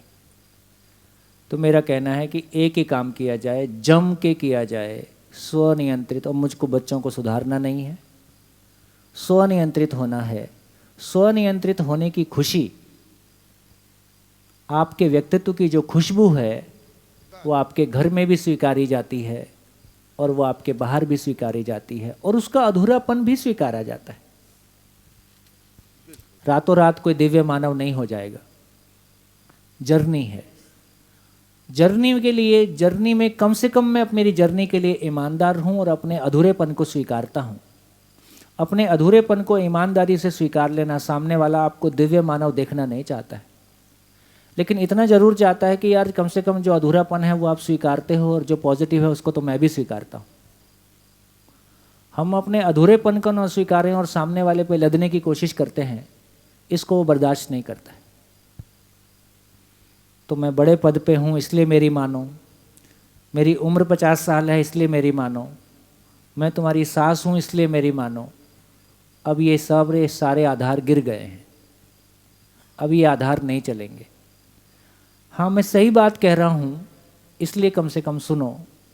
और ये सुनना मित्रता के आधार पे होता है, सुनना संवाद के आधार पे होता है, ये भी कोई ज़बरदस्ती नहीं होता है। तो मुझको लगता है कि हमारी पवित्रता लोग पहचानते हैं। हम जो बोल रहे हैं उसमें जो निहित अर्थ है, हमारी बोलने की टोन और हमारी बॉडी लैंग्वेज में उसको देख के कन्वे हो जाता है कि इसमें कोई अंदर कोई वजन भी है कि ये केवल शब्द है। जब शब्द बोले जाते हैं तो वो अस्वीकार हो जाते हैं, जब भाव व्यक्त होता है तो वो स्वीकार ही होता है। सामने वाला हो सकता है तुरंत रिस्पॉन्ड ना करे, सामने वाला हो सकता है, क्योंकि वो ऑन एंड ऑफ की मशीन नहीं है। मानव कोई ऐसी मशीन नहीं है प्लग ऑन किया तो चालू, ऑफ किया तो बंद। वो किसी बात को सुन ले, ये बड़ी मेहरबानी की बात है। सुनने के बाद वो उस पर सोचेगा, और उसने सुना है और आप ठीक कह रहे हो ऐसा भी हो सकता है अपने मुंह से नहीं कहेगा, लेकिन 2, 4, 6 महीने आप इंतजार करेंगे तो उस बात का असर सामने वाले में दिखने लगेगा। तो मुझको लगता है कि मानव मानव के बीच में दोस्ती कोई बड़ी चीज़ है, अपने में पवित्रता से जीने की बात कोई बड़ी चीज़ है, अपने भीतर अपने में जो आचरण है जिसमें कोई कमिटमेंट दिखाई देता है, जिनमें किन्हीं श्रेष्ठ मूल्यों के लिए कन्विक्शन दिखाई देता है, वो परिवार में स्वीकार होता है। उसको कोई नकार सके ऐसी मानव की हैसियत ही नहीं है। सच्चाई को मानव स्वीकार सके ऐसी मानव की हैसियत ही नहीं है।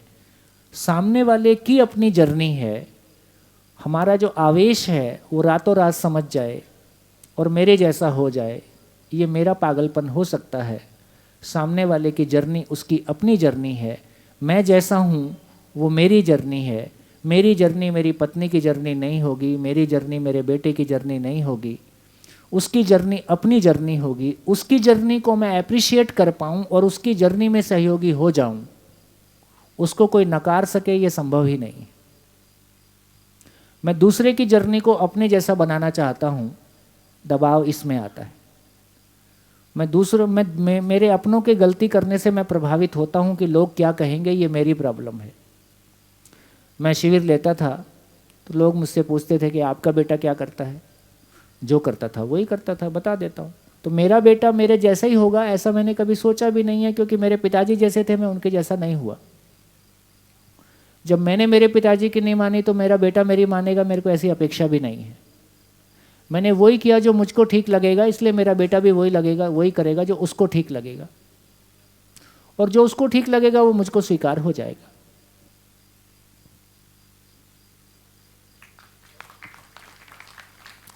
तो विरोध की जगह ही नहीं है। विरोध की जगह ही नहीं है तो वह आपके भीतर से भी दिखता ही नहीं है।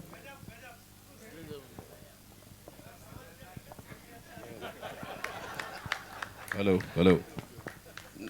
हाँ, आप काफ़ी देर से खड़े। जी जी। जो सुनील, मेरे 2-3 प्रश्न हैं, पर सबसे पहले जो सुनील जी ने कहा उसी के पर एक क्वेश्चन है, और ये रियल एग्जांपल है इसलिए मैं कह रहा हूँ। मेरे एक बहुत क्लोज मित्र हैं जो IAS ऑफिसर थे, मेरे साथ ही पढ़ते थे। उनकी बेटी का चयन IIT में हो गया जी। अब IIT में हो गया तो उसको फील्ड चुनना है कि कौन सा फील्ड मैं लूँ। उसको सब मिलती थी क्योंकि उसका रैंक अच्छा था, वो चाहे तो कंप्यूटर साइंस ले सकती थी, इलेक्ट्रॉनिक्स ले सकती थी, सिविल ले सकती थी या कुछ भी ले सकती थी। उस लड़की ने अपना फील्ड सिविल चुना। अब पिताजी बड़े भ्रम में कि लड़की होके सिविल रखे तो काम बाहर करना पड़ेगा, साइट पे करना पड़ेगा, ये तो बहुत मुश्किल है। तो उन्होंने मुझे फ़ोन किया, यार संदीप, इस मेरी बेटी को समझाओ कि सिविल एक महिला के लिए अच्छा नहीं है और ये कंप्यूटर साइंस या कुछ रहेगी तो इसकी ज़िंदगी आराम से निकल जाएगी। यहाँ बात तक तो बहुत ठीक थी। मैं गया, मैंने लड़की से पूछा, उसने कहा नहीं मुझे तो सिविल ही लेना है। तो मेरे पास और कोई राय नहीं थी पिताजी को कहने के लिए कि भाई ये बेटी जब ये कह रही है तो आप इसको सिविल लेने दो। तो वो अवसर था, सोच उसकी थी कि ये बेटी आज तो कह रही है सिविल लोगे, 10 साल बाद कहेगी आप तो मेरे पिता थे, आपने मेरे को उस टाइम रोका क्यों नहीं। उस टाइम मैं तो ना समझ थी, आप तो समझदार थे ना। और जब उसने ये कहा तो मेरे पास का कोई जवाब नहीं था कि मैं बाप के साथ जाऊं या बेटी के साथ। शायद आप उसका पे कह सकते हैं कि क्या सही जवाब है। देखिए, मेरा इतना ही कहना है कि अब यदि बेटी सिविल लेना चाह रही है तो उसका कोई दृष्टिकोण होगा, तो उससे समझा जाए कि तुम सिविल लेना क्यों चाहते हो। जैसे मैं आपको मेरा बताता हूँ, मेरे बेटे ने भी किसी पॉइंट पे आके कहा कि मेरे को सिविल इंजीनियरिंग लेना है। तो अपना तो पुराना, अपने तो कोई बार बेड है ही नहीं, सारे ही टूटे हुए हैं। तो मैंने उसको पूछा कि तुम सिविल क्यों लेना चाहते हो, कहीं से चिपक गया है या तुम्हारी कोई अपनी चॉइस है, कभी इस पे सोचा है। तो उसने एक ही लाइन कहा कि जब मैं मिस्त्री को ईंट पे ईंट रख के चिनते हुए देखता हूं तो मेरे को कुछ कुछ होता है। अब तुमको कोई दिक्कत नहीं है, ले लो, अब तुम ले लो। मेरा दोस्त ले रहा है सिविल इसलिए मैं ले रही हूँ। अब उस लड़की का दृष्टिकोण सुनना पड़ेगा। जैसे कल भी मैंने एग्जाम्पल दिया कि एक बेटी ने भीलवाड़ा में ही कहा और उसने बहुत स्ट्रांगली कहा और उसकी तेवर से ये दिखाई दे रहा था कि वो घर में बगावत करने वाली है। तो उसने मेरे से कहा कि मेरे पिताजी मेरे को बिल्कुल नहीं समझ रहे हैं, मैं जो करियर लेना चाहती हूँ बिल्कुल ठीक है, उनको कुछ समझ में नहीं आ रहा है और मैं अब ज़्यादा नहीं रुक पाऊँगी, मेरे को वही करना होगा और मुझको अपने रास्ते बनाने होंगे, इसके लिए मुझको जो करना होगा मैं करूँगी। तो मैंने केवल उससे इतना ही कहा कि तुम जो सोच रही हो वो सही है, इसका आधार क्या है, और तुम्हारे पिताजी जो सोच रहे हैं वो गलत हैं, इसका आधार क्या है। अब उसने कुछ कुछ कहा, लेकिन उसको भी पता है कि वो जो बोल रही है वो खुद में संतोषजनक उत्तर नहीं है। तो लास्ट में 3 मिनट की चर्चा में डिस्कशन यहाँ पे एंड हुआ कि मैं इस बारे में और सोचती हूँ। तो इसका मतलब है कि जब बेटी को ये लगता है कि ये मेरे पिताजी के दोस्त हैं और पिताजी की बात को मनाने आए हैं, तो पहले से डिफेंसिव हो जाती है। वो आपकी बात को सुनना ही नहीं चाहेगी, आपके व्यू पॉइंट को देखना ही नहीं चाहेगी। तो पहले बच्चे को ये लगे कि आप उसको मनाने के लिए नहीं आए हैं। कई बार हम प्रस्ताव भी दे रहे होते हैं पर उसमें हमारा आग्रह ये होता है कि मानना तो मेरी ही है। प्रस्ताव का मतलब ही है कि मैं ना सुनने के लिए पूरी तरह से तैयार हूं और उसमें मुझको कोई फर्क नहीं पड़ता कि आप हाँ करोगे या ना करोगे, इसका नाम प्रस्ताव है। तो इसका मतलब है कि यदि सामने वाले को ये भरोसा है कि आप प्रस्ताव ही दे रहे हो, आप चर्चा ही कर रहे हो, तो आप उसका दृष्टिकोण सुन सकते हैं, अपना दृष्टिकोण सुना सकते हैं और फिर सारी चर्चा कर सकते हैं कि 10 साल बाद ये हो सकता है, 5 साल बाद ये हो सकता है, निर्णय के लिए तुम्ही को जिम्मेदार होना होगा। इतनी चर्चा किसी से भी की जाएगी, वो जो भी सोचेगा। और फाइनली हमारा किसी चीज़ को सही गलत कहने का आधार क्या होता है, ले तो हमारा दृष्टिकोण इतना ही है। तो मैं ये कहना चाहता हूँ कि हम इनसिक्योर माँ बाप की जो दृष्टिकोण है वो सेफ्टी है बस, इसलिए हम सेफ्टी पॉइंट ऑफ व्यू से सोचते हैं भी खा पी के ज़िंदगी गुजर जाए, अच्छे से खाने पीने मिल जाए। एक बेटी अपने बाप अपनी बेटी के लिए लड़का देखता तो क्या देखता है, उसको दूसरे घर में जाके खाने पीने ठीक से मिल जाए। तो खाने पीने तो तुम्हारे घर में था ही, क्यों वहाँ भेज रहे हो। तो इसका मतलब है कि कहीं ना कहीं ज़िंदगी को लेके कोई दृष्टिकोण हमारे पास है नहीं। तो यदि वो सिविल इंजीनियरिंग भी, यदि वो अपने से गलत निर्णय, दूसरे का सही निर्णय से अपना गलत निर्णय ज़्यादा सही होता है। क्योंकि फाइनली ज़िंदगी का आउटपुट क्या है, ज़िंदगी का आउटपुट है कि उसकी ज़िंदगी में लर्निंग हो जाए, खा पी के ज़िंदगी निकल जाए या उसको लर्निंग हो जाए। और लर्निंग असफलताओं में ज़्यादा होती है, सफलताओं में कम होती है। तो एक बार उसके निर्णय को ठोक बजा के उस पर सोचने के लिए उसको इनपुट दिया जाए, उसके बाद वो वही निर्णय लेगी तो कोई दिक्कत नहीं है। यदि कल को निर्णय गलत निकलेगा तो भी उसमें कॉन्फिडेंस लेवल आएगा अपने निर्णय लेने का। इसलिए मैंने कहा कि यदि बचपन में बच्चे को निर्णय लेने की जगह में धीरे धीरे रखा जाए और वो अपने निर्णय स्वयं ले सके तो आदमी के भीतर निर्णय लेने की क्षमता विकसित हो जाए, ये उपलब्धि है। और आदमी के भीतर जिंदगी को पाने की क्षमता उपलब्ध हो जाए, इसका नाम जिंदगी है। उसमें सिविल ले, जॉब करें, किसको पता है कि सिविल लेके वो क्या करेगी। मैक्सिमम इंजीनियर जिस फील्ड में इंजीनियरिंग कर रहे हैं उसमें वो काम करते ही नहीं, ऐसी बात। ये बात भी सही है। अब दूसरा जो मूल प्रश्न था जिसके लिए मैं खड़ा हुआ था, मैं कई बार विचार करता हूँ और मुझे लगता है कि हर इंसान की नीड भिन्न है या एक है, चाहे वो अमीर हो गरीब, तो मुझे लगता है शायद एक ही है इंसान की नीड। अगर ऐसा है तो कौन सा कपड़ा पहनना है और कितने कपड़े होने चाहिए, ये भी शायद एक से ही होंगे। और फिर मेरा क्वेश्चन है, और कपड़े में भी कॉटन का पहनना है या टेरिलिन पहनना है या वुल का पहनना है, तो क्या ऐसा नहीं है सही कि जो नेचर के लिए सबसे उचित है वही पहना जाए, नेचर के लिए ही है वही खाया जाए? हम नेचर की बात जरूर करते हैं, नेचर को बिना समझे करते हैं। हम नेचर की बात जरूर करते हैं, नेचर को बिना समझे करते हैं। नेचर को समझने का पहला काम ये है कि मेरे होने का पर्पज़ ही क्या है। मैं कपड़े क्यों पहनूं या कपड़े ना पहनूं, ये बाद की बात है। अभी भी संसार में ऐसे लोग हैं जो कपड़े नहीं पहनते हैं, टोटल नेकेड रहते हैं। आदिवासी ऐसे हैं, वो भी जिंदा रहते हैं। और हमने 4 कपड़े पहन लिए तो भी क्या फ़र्क पड़ गया। सार बात ये निकला कि ज़िंदगी में करना क्या है, उससे होना क्या है। तो सार बात ये निकला कि ज़िंदगी का, मानव का, पहले भी अपन ने चर्चा किया कि मानव में मूल में भाव का अभाव है, वो भाव पूर्ण हो जाए, इसके लिए वो मानव है। और इसके लिए मैं भावपूर्ण होना चाहता हूँ, मैं सुख की निरंतरता चाहता हूँ, मैं समाधान के साथ होना चाहता हूँ। इसके लिए शरीर मेरा साधन है। यदि इस अर्थ में शरीर को इस्तेमाल किया, अब उसको कॉटन पहना लो, टेरिलिन पहना लो, जो पहनाना पहना दो, आज नहीं कल समझ में आ जाएगा। कोई बहुत फ़र्क पड़ता नहीं है इन सारी बातों का। ज़्यादा फ़र्क इस बात से पड़ता है कि जिस काम के लिए शरीर था उस अर्थ में इस्तेमाल हो रहा है कि नहीं हो रहा है। उसके बाद फिर आप जो तय करना है कर लेना। जो मूल काम नहीं हुआ उसके बाद सारा काम हो गया तो क्या फ़र्क। मैंने एक गाड़ी खरीदी है, गाड़ी को हर हफ्ते धोता हूँ, उसका बिल्कुल पेट्रोल और सब कुछ चेक करता हूँ। गाड़ी एकदम 15 साल की है, गाड़ी एकदम टनाटन है और गाड़ी का कुछ नहीं बिगड़ा है और गाड़ी गई कहीं नहीं है। अरे तो मैं गाड़ी के लिए हूँ कि गाड़ी मेरे लिए है? तो गाड़ी कहीं पहुँचने के लिए थी। अब उसको क्या पहनाया और क्या उड़ाया वो कम इम्पॉर्टेंट है। जहाँ जाने के लिए गाड़ी थी उसका यूज़ हुआ कि नहीं हुआ। मैंने हर 4 महीने बाद गाड़ी का कलर भी बदलवा दिया था, उसका इंश्योरेंस भी बिल्कुल प्रॉपर था। तो मैंने गाड़ी के लिए सारी ज़िंदगी लगा दी, लेकिन गाड़ी से चल के गया तो कहीं नहीं। तो क्या फ़र्क पड़ता है ऐसी गाड़ी को रखने का। मेरी गाड़ी 4 बार एक्सीडेंट हो गई और 4 बार ऑपरेट हो गई, लेकिन मैंने लक्ष्य को पा लिया, ये ज़्यादा सफल है। तो मैं शरीर को बहुत स्वस्थ रखता हूँ, उससे करता कुछ नहीं हूँ। तो स्वस्थ रहने का कोई पर्पज़ होगा, आपका ज़िंदगी का कोई पर्पज़ नहीं है। आज बीमार होते तो ज़्यादा अच्छा होता। तो सार बात यह है कि गुरु मूल्य में लघु मूल्य समाया रहता है। मूल बात पकड़ में आ जाए तो उसके साथ फिर बाकी सारी चीज़ें अपने आप सेट हो जाती हैं। और मानव की भावनात्मक आवश्यकताएं सबकी समान हैं, लेकिन भौतिक आवश्यकताएं अलग अलग हैं, अलग अलग रहेंगी, हमेशा ही रहेंगी।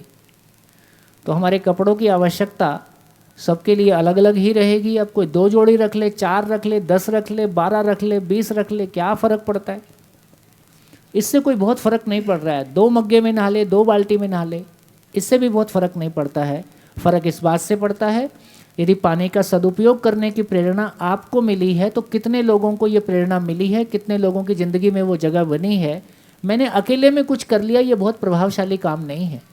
वो कितने में मल्टीप्लाई हुआ तो काम हुआ, नहीं तो नहीं हुआ। तो आप बेकार ही अहंकार में जी रहे। मैं चाय नहीं पीता, पी लेते ज़्यादा अच्छा था। मैं कोई नशा नहीं करता, थोड़ा सा कर लेते ज़्यादा अच्छा था। आपके अहंकार को ऐसे लोग झेल रहे। मैं बहुत ईमानदार हूँ, थोड़ी सी ले लेते ज़्यादा अच्छा था। दुनिया ऐसी आपके अहंकार के नीचे दबी जा रही है ना, इससे निकलता कुछ नहीं है। तो इसलिए मूल बात यह है कि जो मूल काम था वो हुआ कि नहीं हुआ। वो हुआ तो सब ठीक, अंत भला तो सब भला, और अंत भला नहीं है तो सब गोल गोल। बढ़िया भैया, एक तो है एग्जाम्पल, एक है प्रश्न। मेरी बेटी ने आईआईटी के एग्ज़ाम में रैंक लेने के बाद में उसने कहा कि मुझे इकोनॉमिक्स लेना है। हमने बहुत समझदार है। बिल्कुल, उसने लिया और आज उसका कंट्रीब्यूशन है कि 2019 का जो सर्वे ऑफ इकोनॉमिक इंडिया होता है उसका चैप्टर 10 मेरी बेटी ने 22 साल की एज में लिख दिया था, जिसके लिए लोग पूरी ज़िंदगी लगाते हैं अपनी। बहुत बढ़िया। She road the chapter 10 of economic survey of India का जो 2019 का, वो है बच्चा। आगे के समाचार मेरी धर्मपत्नी सुनाएगी बेटे के बारे में।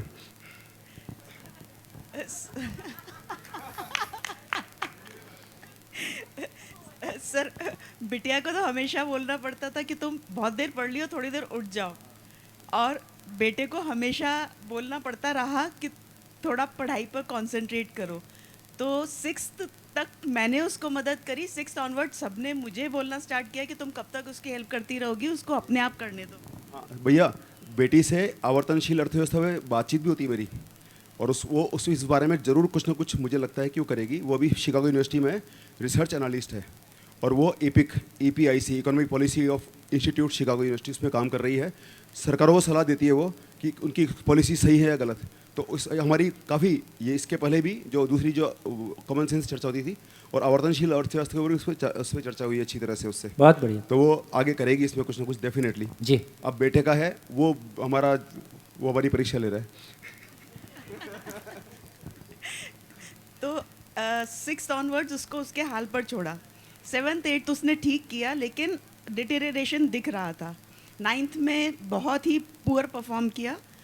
10th में उसकी परसेंटेज अच्छी नहीं आई, तो 11th में उसको स्कूल ने ह्यूमैनिटीज़ सब्जेक्ट्स दे दिए, न कॉमर्स न साइंस, ह्यूमैनिटीज़ दे दिए। एक बार तो जब उसको ये उम्मीद थी कि नहीं मम्मी जाकर के स्कूल में चेंज वेंज करवाने की बात करेगी, मैंने यथास्थिति बनाए रखी। मैंने कहा जो तुम्हें मिला है मैं किसी टीचर से बात नहीं करने वाली, जो मिला है उन्होंने कुछ सोच समझ के तुमको दिया है, वो तुम्हें करना पड़ेगा। विचलित हुआ वो थोड़ा, मम्मी एक बार कॉमर्स के लिए बात कर लेते हैं। मैंने कहा ठीक है चलो। तो उसी के उस डिसीजन लेने का काम उसी के ऊपर छोड़ा कि एक बार वो अपना मन स्थिर कर ले कि भाई हाँ उसको किस में फ़ायदा है। उसने सारी चीज़ों को अपने फ्रेंड्स से, आसपास से, अपने लेवल पर उसने बातचीत किया, सब किया। उसको लगा कि सबसे कम मेहनत ह्यूमैनिटीज़ में ही है। वो उस पर स्थिर हो गया कि नहीं ठीक है, ये बिल्कुल सही सब्जेक्ट्स मिले हैं मुझे। अब उसने बिल्कुल पढ़ना तक भी, उसमें तो बिल्कुल मौज हो गई उसकी, ना कोई कोचिंग ना कोई, उसके नसीब से कोरोना और आ गया तो स्कूल भी बंद। तो उसकी तो बिल्कुल फुल ऐश, एकदम बढ़िया, पूरी रात जागना दिन भर सोना, उस टाइप से वो सारा। अब मैं उसको समझाती कि बेटा जो तू ये कर रहा है इससे क्या होगा। मैंने कहा कि जो मैं कमा रही हूँ वो तो मैं मेरे लिए कमा रही हूँ, जो पापा कमा रहे हैं वो अपने लिए कमा रहे हैं, वो हम बच्चों के लिए तो नहीं कर रहे। बिटिया का नाम नौशू हम बोलते हैं उसको। मैंने कहा नौशू अपने लिए सबल हो गई है, तुम अपने लिए सोचो क्या करोगे। तो 2 मिनट चुप रहा, मैं फिर भी बोलती रही। मैंने कहा इसमें तो हालात यही रहेंगे, हमारी आंखों के सामने एग्जाम्पल्स हैं कि जो बच्चे इस एज में मेहनत नहीं करते उनको सिर्फ सड़क पर ही फिर कुछ ना कुछ ढूंढना पड़ता है। तो बोला कि मतलब ऐसे करके बोला कि ठीक है आप चिंता मत करो, अगर मुझे ज़िंदा रहना है ना मैं सड़क पे ज़िंदा रह लूँगा, आप फिर मेरी टेंशन छोड़ दो। ये एक बात हो गई। लेकिन मैं तो फिर वही थी कि मैं परेशान थी उससे लिए। वो दिन भर फिर लैपटॉप पे बैठ के, फ्री था तो गेमिंग करता था। तो उसने बहुत सोच विचार के बोला कि मेरे को एक चीज़ समझ में आ गई। मैं बोला क्या, कि मेरा ना कंप्यूटर गेमिंग आजकल एक विधा है जिसमें मैं अपना करियर बना सकता हूँ, लेकिन मुझे उसके लिए संसाधन चाहिए। मैं जैसे कि मुझे एक प्रॉपर कंप्यूटर चाहिए जो गेमिंग कंप्यूटर ही होता है, और घर में नेट की स्पीड अच्छी चाहिए। ये होगा मैं तभी तो। मैंने कहा अभी तक तुम उसमें क्या, तुम पूरी रात जागते हो, अभी तक क्या कर लिया तुमने। बोले अभी तक तो मैं कुछ कर ही नहीं सका, मेरे पास ऐसा लैपटॉप ही नहीं था, ना नेट की इतनी कनेक्टिविटी थी, तो मैं तो हमेशा उसमें पीछे ही रहता हूँ। उसमें तो जब ये सब कुछ होगा तब मैं बहुत अच्छा कर पाऊँगा। मैं बोला चलो ठीक है, एक्सप्लोर करते हैं, गेमिंग कंप्यूटर्स लैपटॉप्स को एक बार करते हैं। वो उसको काम दिया, उसने फटाफट same day within an hour मुझे ढूंढ ढांड करके बताया कि ये वाला लैपटॉप है, ये बेस्ट है। मैंने कहा पक्का एकदम। बोला हाँ। मैंने कहा मैं दिलवा दूँ कि हाँ, मैंने वो लैपटॉप उसको दिलवा दिया। तो ये सोच करके कि यदि ये मैं मेरे कहने से इस बच्चे को साइंस, मैथ्स या कॉमर्स या कोई और सब्जेक्ट दिलाती तो मैं फिर इसको कोचिंग भी भेजती। कोचिंग भेजने में मैं लाख, 1.5 लाख, 2 लाख खर्च करती। वो लैपटॉप 80,000 का आया था। तो आई फेल्ट कि मैं इसका पूरा पार्ट एक बार कर लेने दूँ। उसने बहुत लैपटॉप आते ही बिल्कुल दत्तचित्त होकर के हर दिन मुझे बताता, आज देखो मम्मी मेरी रैंक है ना, मैं कल 100 पे था, आज मेरी 50 हो गई। फिर उसने 30 भी बताया, फिर उसने विदिन 13 भी बताया मुझे। धीरे धीरे उसके प्रति उस पर बहुत लगातार लगे रहना पड़ता है, सिटिंग चाहिए होती है, और वो बच्चा बहुत रेस्टलेस है, तो उसको सिटिंग देने में प्रॉब्लम आने लगी। तो अपने आप अक्टूबर में मैंने उसको लास्ट ईयर अक्टूबर 20 में मैं उसको लैपटॉप दिलवाया था। इस साल की फरवरी तक आते आते उसने मुझसे नहीं शेयर किया, मेरी डॉटर से शेयर किया, यार नौशो मुझे ना लग रहा है कि मैं गेमिंग में मेरा करियर नहीं है, और मम्मी से ये बात डिस्कस नहीं करनी। तो मेरी डॉटर ने मुझे बताया कि मेरे को चानू ऐसा बोल रहा था, लेकिन है ना आप उसको अपने आप आपसे बात करने देना, आप अभी ये मत बोलना कि उसने मुझसे शेयर किया। मैंने कहा मैं तो मुझे दिख रहा है कि वो पहले जिस पैशन के साथ उस गेमिंग को करता था वो आजकल नहीं कर रहा है। तो मैंने उसी का वेट किया, बेटे का ही। एक दिन मेरे पास ये देखा कि मम्मी का मूड ठीक है, पापा घर पे नहीं है, मेरे पास बैठा वो कि मम्मी मेरे को ना वो ऐसा लग रहा है कि गेमिंग में मैं वो जगह अचीव नहीं कर पा रहा। मैंने कहा कोई बात नहीं। तो बोले कि आपको इससे दुख नहीं हुआ? मैंने कहा कि नहीं, वो तो अगर तुम्हारी सारी बुक्स और स्कूल और जाना आना नॉर्मल सुचारू रूप से चलता रहता तो भी इतना खर्चा होता, पर अब तुम्हें ये तो पता लग गया ना कि इसमें तुम्हारा करियर नहीं है। अब तुम आगे के लिए सोच सकने के लिए तुम्हारा दिमाग फ्री हो गया कि मेरे को कुछ तो करना है, और वो क्या करना है। उसने अब फाइनली 2-3 चीज़ों को सिलेक्ट किया है और ये कहा है कि मेरी जनवरी से आप उसके लिए कोचिंग करवा दीजिए, जिससे कि मैं उस एग्ज़ाम को फाइट करूं। ये हम लोगों की लाइफ में रियल में ऐसा हुआ है। नहीं, ये मैंने शेयर किया है, this is only a sharing. नहीं देखिए, अब इसी घटना में आप तोड़ फोड़ करते तो सब आर पार हो जाता। जी सर। वो वैसे भी बहुत एग्रेसिव हो गया था, उसने कमरे में अपने कमरे में रहना स्टार्ट कर दिया था। वो हमारे बीच में बैठना बिल्कुल बंद कर दिया था, आता ही नहीं था वो। ये तो सुधीर जी तो बहुत उसको तरह तरह से चल मूवी देखते हैं साथ में टीवी पे, चल ये करते हैं, चल तू क्या खेल रहा है वो देखते हैं बैठ करके। नहीं, उसको ये पता था कि मैं साथ में बैठा और प्रवचन स्टार्ट हुआ, तो उसने तो बिल्कुल गायब रहना स्टार्ट हो गया था वो तो। तो मैडम आपने एक नया आयाम दिया है कि बेटी की जिम्मेवारी तो पापा ने ली, और बेटा ही आपने नहीं, वो पापा ही बताएंगे। नहीं, ठीक है, बातों से तो ऐसा लग रहा है। ठीक है, मैं सोचता हूँ साथ में ये दोनों जिम्मेदारियां अलग कोई नहीं है। काफ़ी बात होगी। हाँ जी, तो इस सारी घटना से जितना मैंने आपको शेयर किया था लगभग उसका एक एग्जाम्पल भी अपने को मिल गया। चलिए, तो आज के सत्र को पूरा करते हैं। तो 2 सत्र पूरा करते हैं, मतलब उठने नहीं बोल रहा हूँ, नहीं आपको। हाँ जी, तो 2 शब्द मैं आपके सामने छोड़ता हूँ और दोनों में अंतर बताइए। मेरा करियर, मेरी उपयोगिता। मेरा करियर, मेरी उपयोगिता, दोनों में क्या फ़र्क है? हाँ जी, जो लोग पहली बार शिविर कर रहे हैं। मेरा करियर, मेरी उपयोगिता। अच्छा, ये तो पूरा ही नहीं हुआ अभी, तो इसको 2 मिनट पूरा कर देता हूँ, फिर आगे चलते हैं। बस इसको पूरा करके रुकते हैं, 5 मिनट बस। तो हाँ जी, तो एक क्लैरिटी बनी कि स्वयं के लिए स्वयं की उपयोगिता है कि मैं समझदार हो जाऊं और मेरी खुशी किसी दूसरे की मोहताज ना हो, मुझको खुश रहना आता है। इस मनस्थिति में, इस भाव और विचार की स्थिति को मैं पा जाऊं, स्टेबल स्टेट ऑफ माइंड को मैं पा जाऊं, ये मेरा स्वयं के लिए उपयोगिता है। मेरी परिवार के लिए उपयोगिता क्या है? परिवार में मेरी उपयोगिता क्या है? तो मेरे परिवार के सभी लोग स्टेबल स्टेट ऑफ माइंड को पा जाएं, मेरे परिवार के सभी लोग समाधानित हो जाएं, भाव और विचार स्वस्थ हो जाए, और मेरा परिवार समृद्ध भी हो जाए।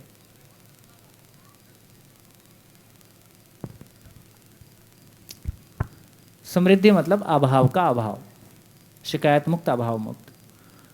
समाज में मेरी उपयोगिता क्या है? समाज में मेरे परिवार की उपयोगिता क्या है ना? समाज के सभी परिवार समाधान समृद्धि को पा जाएं, ताकि समाज अपने आप में अभयता को पा जाए, भय मुक्ति को पा जाए। और प्रकृति के साथ मेरी, प्रकृति का मतलब प्रकृति दो भाग में होती है, जड़ और चैतन्य प्रकृति।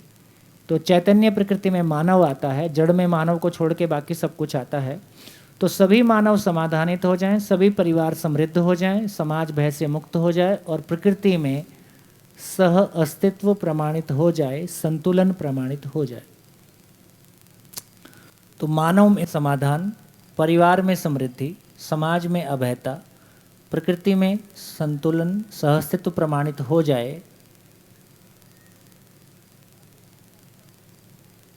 इसका नाम मानव लक्ष्य है।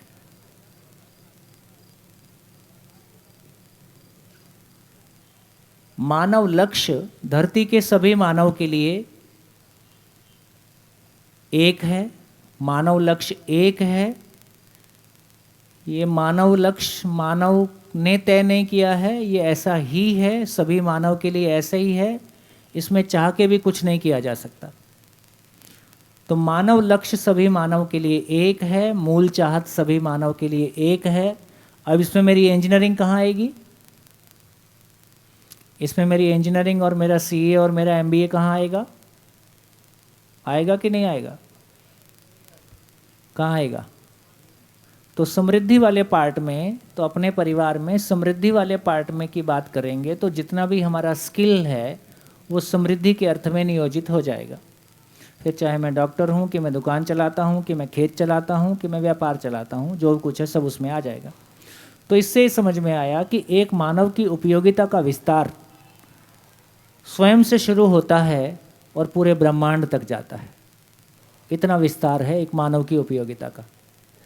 अभी हमारी उपयोगिता का विस्तार कैसा है? हमारा और हमारे परिवार के जिंदा रहने के अर्थ में, ज़्यादा हुआ तो कुछ दूसरे परिवारों के जिंदा रहने के अर्थ में अभी हमारा विस्तार दिखाई देता है। अभी हमने कैरियर किसको बोला है? अभी कैरियर किसको बोलते हैं? तो जिंदा रहने के अर्थ में कैरियर। तो कैरियर, मेरा कैरियर मेरी उपयोगिता, मेरा कैरियर मेरी उपयोगिता, दोनों में क्या अंतर है? हाँ जी, माइक माइक।